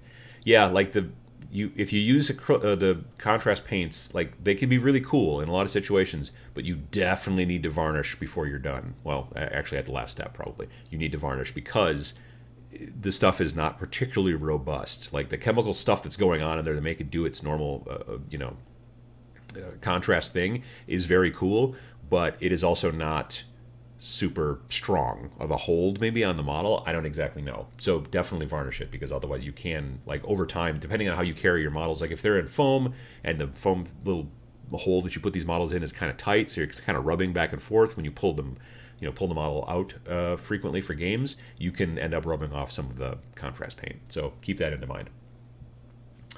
Have you done anything with acrylic inks? I'm just starting, but I may never use white paint ever again. I keep hearing people talking about that, and I'm really interested in trying it, and I haven't. I don't have any acrylic white ink, but I definitely want to give it a try, because many acrylic white paints through an airbrush are difficult. But I've been hearing that white acrylic ink through an airbrush is actually lovely and smooth and spectacular. So I do want to give that a try. I just haven't come across a place that's got any yet, because I don't think they carry them at, like, Hobby Town. None of my local game shops usually carry inks, at least not like art store brands. Like, some companies will make inks, like I think the Army Painter makes some inks, but I don't think they make a white. Yeah, I gotta find some. You're looking for art supply store type white ink if you want to fire that through your airbrush. Like, that's the kind of the big thing that you're seeing people do these days, is that they prime their model black, and then when they want to do the zenithal highlight, instead of using white primer, which white primer, the particles in white primer are bigger than pretty much any other kind of primer color, because white paint in general is thicker than pretty much any other color of white, because it's just the actual pigments have to be bigger, I guess. I don't know. It's like physics or something. But what people have been doing a lot lately has been taking white ink and then spraying down from above to get that zenithal highlight, and then let that totally dry and then go to town from there. So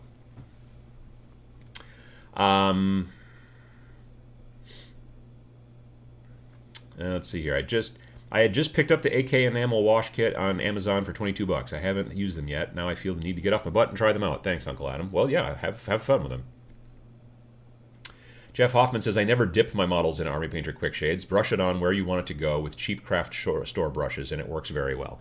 Yeah, I haven't used their stuff I've used their paints all the time. I have not used the Quick Shade in, like, a really long time. But dipping it in there, in my opinion, is... there's so much more cleanup. But if you just take a cheap brush you don't care about and then brush it onto the model, it does actually work not that bad. How does this work on larger vehicles? I haven't tried it yet on a larger vehicle.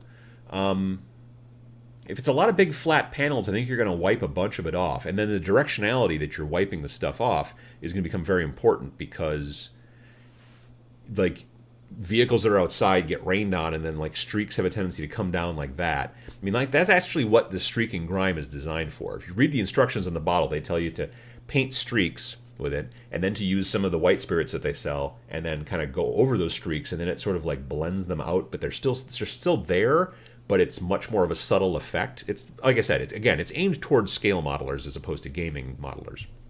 Scale modelers are looking for very much more realistic looking stuff than we frequently do. But there's some cool stuff that you can get from the scale modeler folks that can work really well. So What color and brand enamel wash do you use? Like I said, all the stuff that's in the this thing that I just showed you from the Instagram, all that stuff it's a color called Streaking Grime, and it is from AK Interactive. I want to say it is. Let me see if I can find it real quick. I want to say it's AK Interactive 012. Maybe if I put more words in there, AK Interactive.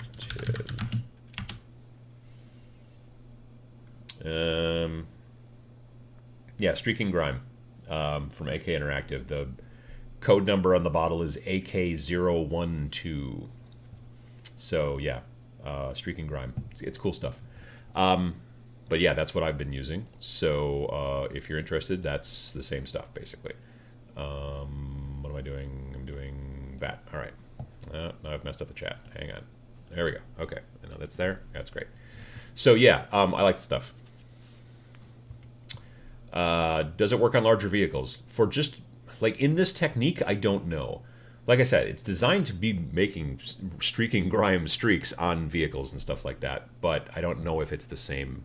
Like if like to spray it all on and rub it off, I don't know if it would work on. I mean, it depends on the vehicle. Like on rounder vehicles, I think it would work pretty well. But on a flat vehicle like a Rhino or a Predator or something like that, I don't know how well it would work. Maybe.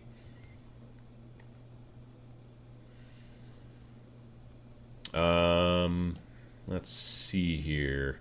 Seems best to get a separate airbrush for enamels then, so you don't have downtime in cleaning. I have pretty good luck with. So I have two airbrushes. I have a Iwata Eclipse HPCS, I think is the nomenclature, and then I have a Iwata Neo. And I usually use the Neo for varnishes, and now in this situation for these enamels.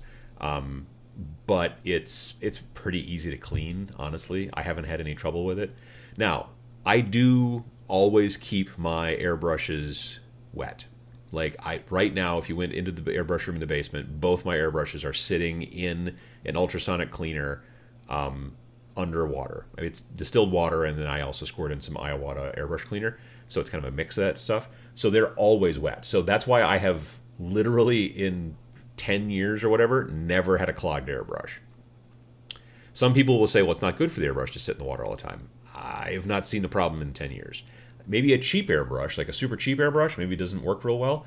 I have had a little bit of chrome come off, like where on the Eclipse, where the gravity cup goes on top, it's like somehow tiny little welding job to get it onto the main body of the airbrush. And I can see brass, like where they touch, where it used to be chrome, but that is literally, there's no rust, there's nothing like that. These things are made out of brass, so they don't rust. But I've never had any trouble that way, and I've also never had a clogged airbrush because of it. So when I'm done with the enamel stuff, I just squirt a little bit of, I've got a little tiny squirt bottle that's got mineral spirits in there. I squirt some mineral spirits in there, spray it out into a little, I've got an old bottle that was airbrush cleaner, and I just spray into that, and it stays in the bottom. Once in a while I dump it out. And then I throw some distilled water in there, and I spray that out, and then I take the thing apart. I turn off the compressor first, because otherwise the hose gets angry. But I take the brush apart, and then I put the main body of the brush into the ultrasonic cleaner. The front little tiny nozzle and the two nozzles that go above that, all that stuff goes in there, and everything else, like the rest of it, doesn't get paint on it. I mean, the needle does. I'll put the needle into the ultrasonic cleaner just to kind of wiggle it a little bit to get stuff off of it, and I just wipe it off with a piece of paper towel. Airbrush is lots easier to clean if you keep the airbrushes wet. It's a very simple, quick thing. You dump it in there, and the next time you come back, you take the stuff out of there, put the thing together, go to town. If you are expecting your airbrush to, like if you just like, I got done using it, I put some water in there, sprayed it out, and then just set it down and like didn't even take it apart, there's going to be times where you're like, why does my airbrush not work? That's why. You do need to clean it, but it doesn't take that much time. It's maybe an extra couple of minutes. But it's important because then you're not fighting with it like the next time that you want to use it. So yeah, that's why you keep it wet. It has a tendency never to get clogged. And I can get an ultrasonic cleaner. You can get an ultrasonic cleaner like on Amazon for like $25. I think the first one I bought originally maybe cost $30 or $35, and I bought it at Harbor Freight. But our Harbor Freight closed recently, which is a bummer. So that's why, yeah. Adam, do you take the needle out before you put your airbrush into the water? Yes. So I take, like I said, I take The needle, there's the nut on the back that's attached to the needle. You take that off, set it aside. That never gets paint on it, so you don't have to worry about it. Then there's that whole kind of middle part you have to unscrew. You pull that out of the brush, and there's a little button on the top, and you take that away. But you have to pull the needle out before you take the brush, the button away, because it's a thing. It goes through anyway. So you do all of that. None of that stuff, except for the needle, ever got any paint on it, so don't put that stuff in the cleaner. And I take my needle, and I put it into my ultrasonic cleaner. I don't set it in there. I just basically put the tip in there and just sort of wiggle it around to get it wet. And then I take a piece of paper towel and I just wipe off the needle real quick. And then I set the needle, I have a little pile of paper towels, and I just set it there to dry, and it just stays out. The stuff that goes into the ultrasonic cleaner is the main body of the brush, and then the nozzles on the front. That stuff all goes in there, and that's what stays in there. So that's how I do it. And then when it's time to clean, I just pull the little basket out of the ultrasonic cleaner, grab the parts I need, put everything all together, and then start spraying. And it's never caused me trouble. So,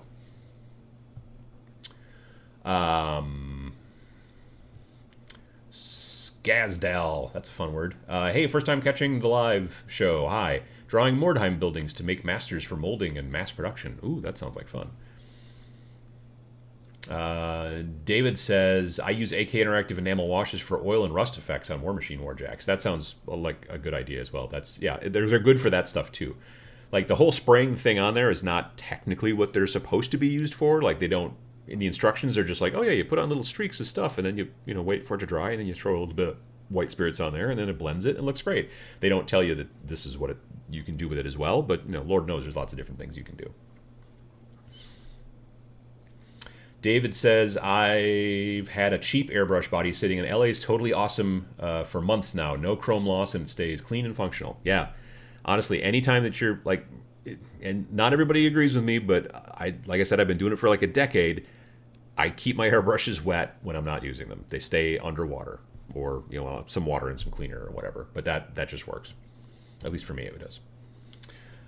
J Tick says, I'm a huge AK Interactive fan. I use it on all my Heresy armies as it gives that World War I, World War II kind of modeling look. Yeah, no, that's very cool. Well, and you're the one that told me about using the cloth to rub it down to kind of get that look, and that's worked out well. That's why I keep old T-shirts I don't want anymore, because then I can cut them up and use them as rags for that kind of stuff. But yeah, it takes a really good idea. GW air paints are fine, but be careful with the thickness. Don't assume that they are 100% airbrush ready. I've only ever used one GW airbrush paint right now that I can think of. And it was fine right out of the bottle for me, but I suppose it depends on maybe how old it is. It also depends on how you like to airbrush. Some people like to airbrush with much thinner paint than others. So yeah, that definitely works. JP Got Rocket says, nothing worse than an angry hose. No, that's for sure.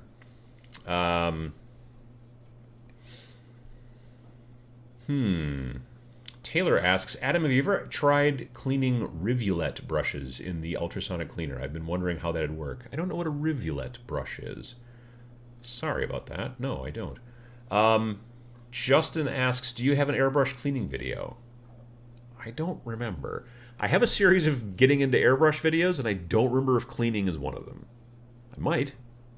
If not, I should probably do like a better one, maybe. But I just sort of did it right there, kind of off the cuff. The Animaster says, I think I might get a Neo for varnishes and enamels then. Varnishes are a pain to clean. They get really sticky. Larger needles should be better. Then I can free up my other two for paint jobs. Yeah, I mean, I don't know that it's 100% necessary, but I just like having like a kind of cheaper brush for varnishes and washes and junk like that, and having a brush that costs a bit more that is the one that I use for my normal paint. That's just me. I don't think it's a necessity. It's a bit of a speed thing sometimes too. Like if you want to go between the two brushes sort of quickly, you don't have to completely clean one brush. Again, you're not talking about tons of time, but it's not too bad. So be really careful not to clean your brush with your mouth when you're working with enamels. That's also very true. Yeah, you do not want to be a brush licker when you're messing with enamels. That's very true. Josh says, you mentioned Adepticon earlier. What's some tips you'd give to folks wanting to get into the MDF terrain production industry who are going to Adepticon? What's some tips you'd give to folks wanting to get into the MDF terrain production industry? Oh, so you want to start making, I'm assuming, well, probably step one is going to be get a laser cutter. Probably. Which you probably do. I mean, honestly, there's a lot of MDF terrain people out there, so differentiating yourself is, I think, important. I also find it really important. Like the MDF terrain that I like the best is the type that you probably have to glue together because it will not stand up by itself. When you can see obvious like tabs and slots and all that kind of stuff, that's great for terrain that you want to be able to take apart again, pack flat, and then on the go. But I don't like the look of that stuff very much, so I always want my terrain to be the kind that, like, if you don't glue it, it won't stand up by itself, because then there's not as many tabs and slots, so it's more like, I don't know, there's different ways that they join, but you still have to glue it, otherwise it won't stand up properly. That's the look that I prefer. Yeah, I want to be able to look at MDF terrain and not go, that's MDF terrain. That's hard. It's super hard. But if you can pull that off, then I think that you would be doing well. Yeah. Let's see here. Ultimately, might be easier to do multiple layers of typhus. I don't like the typhus stuff. It's too gritty. If it's the typhus corrosion, there's like a weird grit in there that I'm not a big fan of sometimes. Like, it works on certain specific things, but for rubbing it all over the entire model or whatever, then trying to rub it off, I don't know about that. I mean, that's my own personal opinion. Torch says, my Badger Patriot is easy to clean, not expensive, and works great. My limits are my skill, not the brush. Well, that's, but then you can always get better skill. I mean, you can work to get your skill better. You can also buy a better brush down the road, but not the Patriots are nice brushes, so I don't know. Basically, I would work on your skill before I'd buy a new airbrush. I own, in my opinion, airbrush. Like, the reason you spend more on an airbrush is just basically so it will last longer. I don't know that there are certain airbrushes that are just hot garbage. Like, you get a $10 airbrush from like wish.com from China, it's barely going to work, and it probably won't last very long. When you spend more on an airbrush, you're spending more on the fittings, lasting longer, the O-rings, all that kind of stuff. But airbrushes generally all kind of spray roughly the same. Some are lousy, some splatter a lot. There's issues. But when you start spending even $50, $60 on an airbrush versus spending $200 on an airbrush, most people won't be able to notice the difference in look, generally, at least in my opinion. But that $200 one might last you 10 years, whereas the $50 one might only last you 5 or even less. So depends.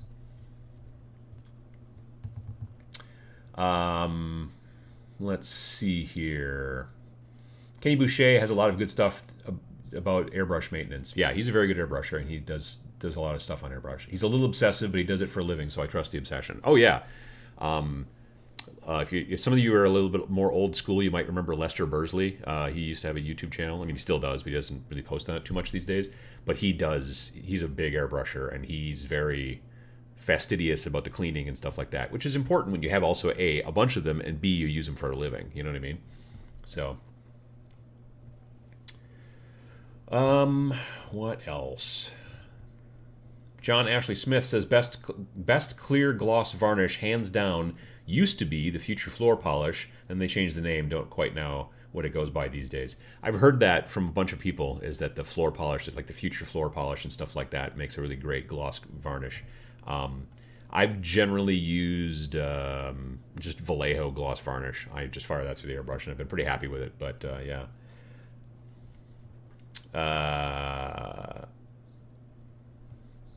Let's see here. Jay Tick says that Michaels, if you have any in your area, has all those inks. There's one in Appleton, a Michaels. There's not one in Oshkosh, but there's one in Appleton. And I work in Appleton, so I should check it out sometime. Let's see here.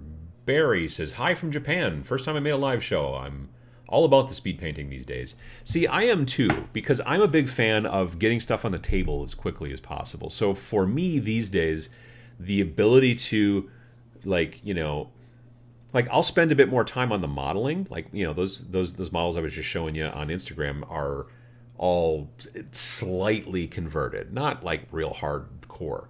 Some of them are just head swaps, and I've got a whole another warband that's built. Right now I have 3 more down in the basement that are basically ready for the enamel wash, that are part of this warband of 4 that I already showed you. So there's 3 more, and then there's a big mech, which is not that big. He's on like a 50 millimeter base, but he's a mech. Actually, he's an ambot, so I've just modified another ambot, so that's 2 now. Anyway, so nothing in there is hardcore like green stuff conversion, like cutting up a lot of models, but there's definitely like mixing and matching some parts and a lot of head swaps with like heads from Puppets War, Anvil Industries, W. Artel, companies like that, which I enjoy. So I just like the look of that and things you can do with that kind of stuff. But again, didn't take super long to build them. And then the paints, again, like I said, I'm doing such a simple paint job and then hitting them with that enamel wash and then rubbing it off. And then I'll go back and I'll do a little bit of highlights here and there. Like maybe if there's like a sword or a weapon that's like that, if I want it to look like the edge is kind of real shiny because it's been getting the rust knocked off of it through, fighting, well, then you want to go back and just do a little touch up here and there. And I still need to paint the bases on those guys. Those guys' bases aren't done. But I just like being able to get like a warband of like 5, 6, 7, 8 models done real quickly and then do another one. Yeah, I've been a big fan of that. Do you think GW will ever make their own airbrush? No, probably not. At my own GW store, the person working there recommends to people to buy a Badger and then, of course, the GW air paints. I know that they did just recently post videos on their YouTube channel about airbrushing. They had Caleb from CK Studios, Caleb Wissenbeck, I think that's the last name, had him come over to, I think he came over to England, and he did some videos with them about airbrushing on their channel. So obviously they're interested in airbrushing. They make airbrush paints as well, even though they're in those pots and not in dropper bottles, but whatever. I don't think that they would ever make their own airbrush, though. There's a slim chance they might rebrand somebody else's, but most likely they're just like, hey, look, if you're interested in airbrushing, we've got the paints for it. You can do it. Here's some videos to tell you about how to do it, but, go out and buy your own airbrush. Because there's lots of options. Like when I first started getting into airbrushing, I had a compressor, like a big red garage type compressor, not like a huge one. It was like a smaller one. It cost like $60, and I got it from the hardware store. It was loud. But the trick was they had like a 2-gallon tank, so you'd be spraying and there'd be no noise at all other than the airbrush spray. And then all of a sudden that would run that tank out of air, and then the compressor would kick in to fill it up again, and it would be loud and it would be startling. But when you spend more on an actual airbrush compressor, like my airbrush compressor doesn't have a tank to fill up. It's just as soon as I start spraying, it starts compressing air and doing it, but it's quiet too. So that's another benefit. That's why you spend a little bit more on an airbrush compressor than you would on a normal air compressor. But, you can still get a normal air compressor for like 50, 60, $70 and do airbrushing with that, and it works just fine. You want to get a pressure regulator if you can, to kind of put between the airbrush and the compressor, but you want to do that with any kind of compressor. Some like fancier airbrush compressors come with the pressure regulator on board, but, Anyway, let me see. Thanks for the advice, Adam. Catch your stream next time. Well, absolutely. Absolutely, Robbie. Rich K says, I've got a ton of airbrushes, but the Revolution and Rich are the heavy hitters. I'm not familiar with either of those. I should look into that. What company is that? Is that Revolution? That's not Badger, is it? David says, since I usually only prime, base coat, and varnish with my airbrush, I find my Chinese airbrush works great once I learned how to maintain it properly. A 5mm or 0.5mm needle is where it's at for those. Yeah, and I'm not... I can honestly tell you, I have no idea what size needles I have in both my airbrushes. They're the needles that came with them, and I have not swapped them out, and I don't even know. So they work fine for me. I don't get into super, super crazy tiny detail work. I'm not going to like airbrush eyes onto models and stuff like that. I like to get in and be able to do some highlighting in certain areas. I like to be able to sometimes focus on certain stuff so I can get a little bit of detail with the Eclipse, but I don't go crazy with it. Let's see here. Morton says, hi from Aalborg, Denmark. Me and my girlfriend are watching Sick from Bed. Oh, that's too bad.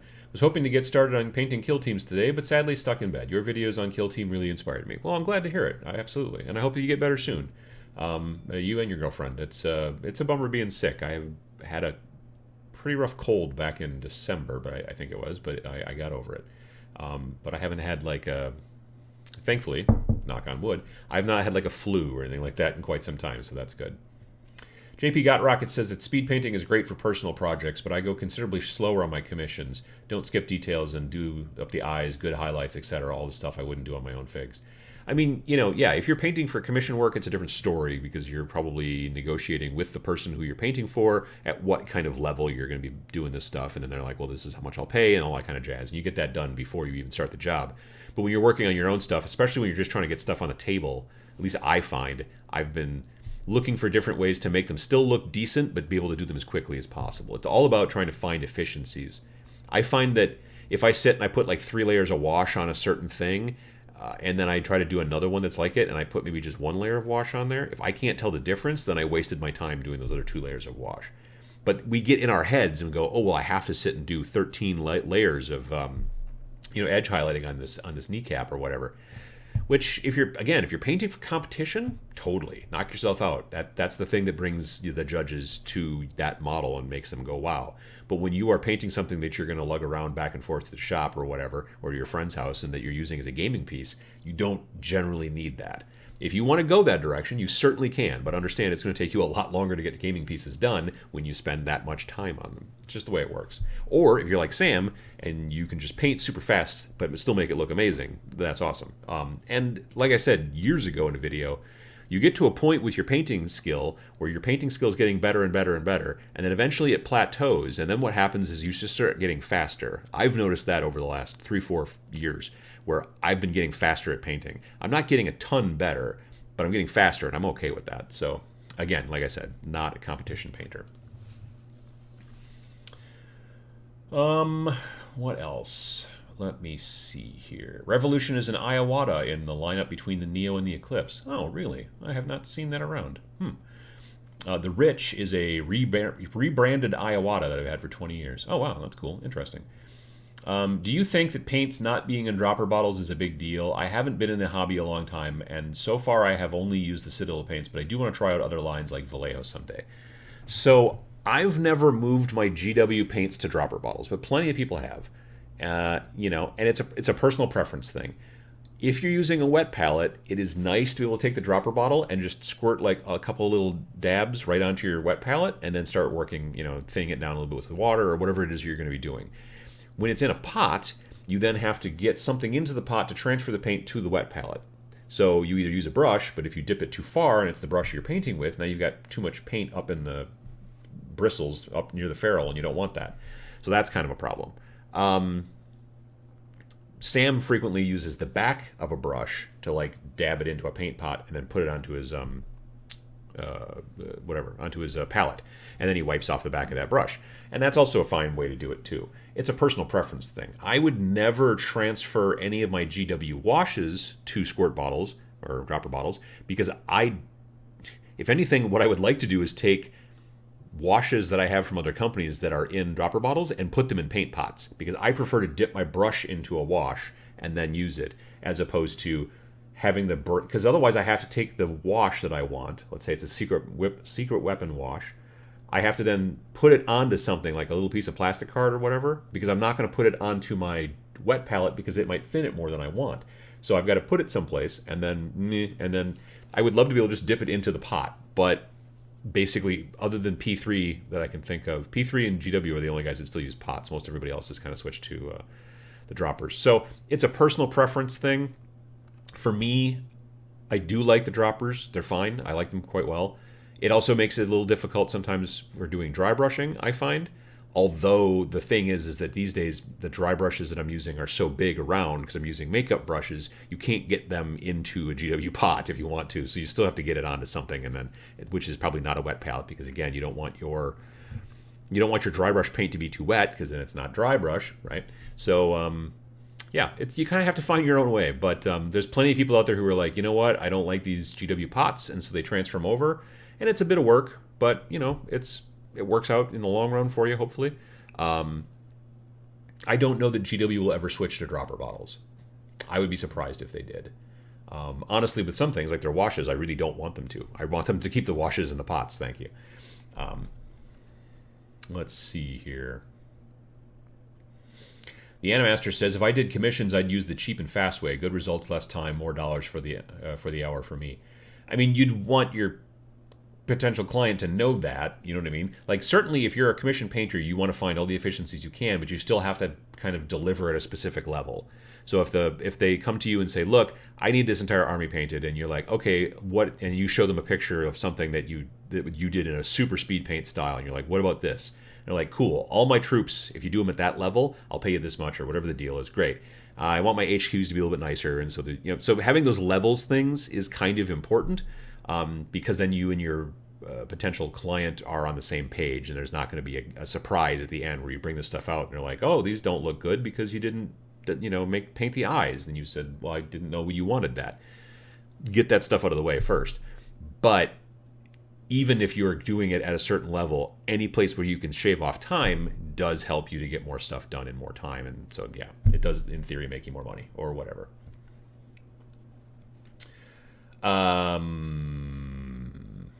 Justin Johnson says, unrelated to current topic, that's not a problem at all. Your mention of Apothecary White as a base for white armor has made painting my new Battle Sisters so much faster. Yeah, the Apothecary White is one of my favorite contrast colors, and it's because of white armor. It's because of the Stormtroopers. And yeah, if you wanted to have white armor Battle Sisters, that would be a spectacular way to work it out. It works really, really well. I like them a lot. Let's see here. As long as I have a backlog, I paint as fast as efficiently as possible. There's something so fulfilling about finishing a project. Oh, absolutely. Getting something finished and like taking pictures, put it on Instagram or whatever to share it with folks. That's a super great end to a project, in my opinion. Thomas Flanagan says, hey, Adam, I've recently started playing Kill Team with my brother, and I'm thinking about playing Thousand Suns. However, I'm not sure if the painting aspect might be too advanced for me. Do you have any tips? Thousand Suns can be a little fiddly if you want them to look like the box art. Thousand Suns generally are done in like blue and gold, and by gold I mean like a metallic gold. They've got this sort of neo-Egyptian sort of thing going on, so they got these weird headpieces that go up, which frequently when you see them painted and stuff like that in magazines or whatever are stripy. They can be pretty fiddly, I'm not going to lie. So you either come up with a different scheme that does not depend on all the trim being painted fancy and all that kind of stuff or whatever, or you may want to look at a different army, or just go heavier with Zangors. They're not nearly as fiddly to paint, I don't think, and they're a bit more organic because they're weird bird dudes, so it's not too bad that way. Yeah, so that's something I would look into. The Thousand Suns are a fiddly army to paint if you paint them in the normal style. But if you decide to pick up something different as a style, you could do that and probably be able to crank them out pretty quickly. Absolutely. John says, I transferred all of my washes to droppers. I use bottle caps as my palette for them and then add airbrush thinner to decide the opacity. I've watched Kenny Boucher on his Twitch channel use like the water bottle little caps that come with water bottles, and he uses those to mix like stuff, and they're like little perfect mixing cups. I don't ever drink water bottles though. Like I have a Brita pitcher, so it's glasses of water and then when I drink soda, I don't almost ever drink bottled soda. I drink cans because then it's recyclable and whatever. And I just like the flavor better in cans than I do in bottles. Not important. My point is that I've been trying to find something that I could buy in bulk, maybe on Amazon or at Costco or something like that were like little tiny, almost like little tiny cups that were the size of bottle caps that I could use for that very thing. What I've been using for my washes that do come in dropper bottles is I've just been finding weird pieces of plastic, like old blister packs and stuff like that from models, and I just kind of put them in there. So I've got all these weird blister packs just laying around on my table that have just a bunch of different colors that are all dried on them now and all that stuff of washes. And but I would like something, I just don't drink water out of bottles though, like not water bottles. But anyway, so there's that. But it's not a bad idea if you do drink water bottles a lot. Hold on to the caps because they make great little tiny mixing dishes. Let's see here. David says that Apothecary White is a champion of contrast. Ultramarine Blue is just a thinned paint. It's not even that thinned, honestly. I don't like. Yes, I would say that the Ultramarines Blue is the villain of that line. But yeah, Apothecary White, champion. Black Templar, also champion. Skeleton Horde.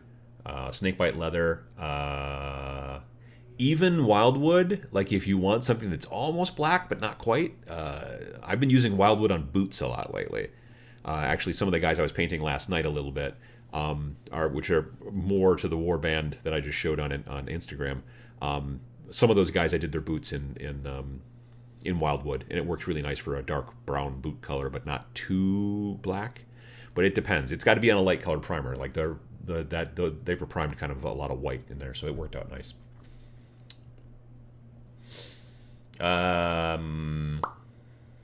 ASDF says, with Thousand Suns, you can prime with Retribution Armor. That's a gold-colored Ralcan. And then find a shade of blue in yellow contrast paints to get a pretty decent finish. That's a quick way to do it if you want to go that direction. That's not a bad idea. Is you just spray it all gold first and then paint everything else the blue. I can see that. Honestly, the ultramarine blue contrast paint that I complain about a lot might actually work well over a spray of gold.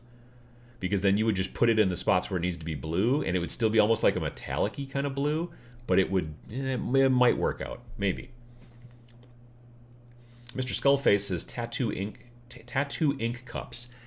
I should look look around online and see if I can find a place that sells those, because that's kind of what I'm talking about. And if they're super cheap, you can get plastic medicine cups on Amazon, 100 count for $5. That's still like a little. It's like a nickel a piece, right? Yeah, well, that's maybe about as far as you go.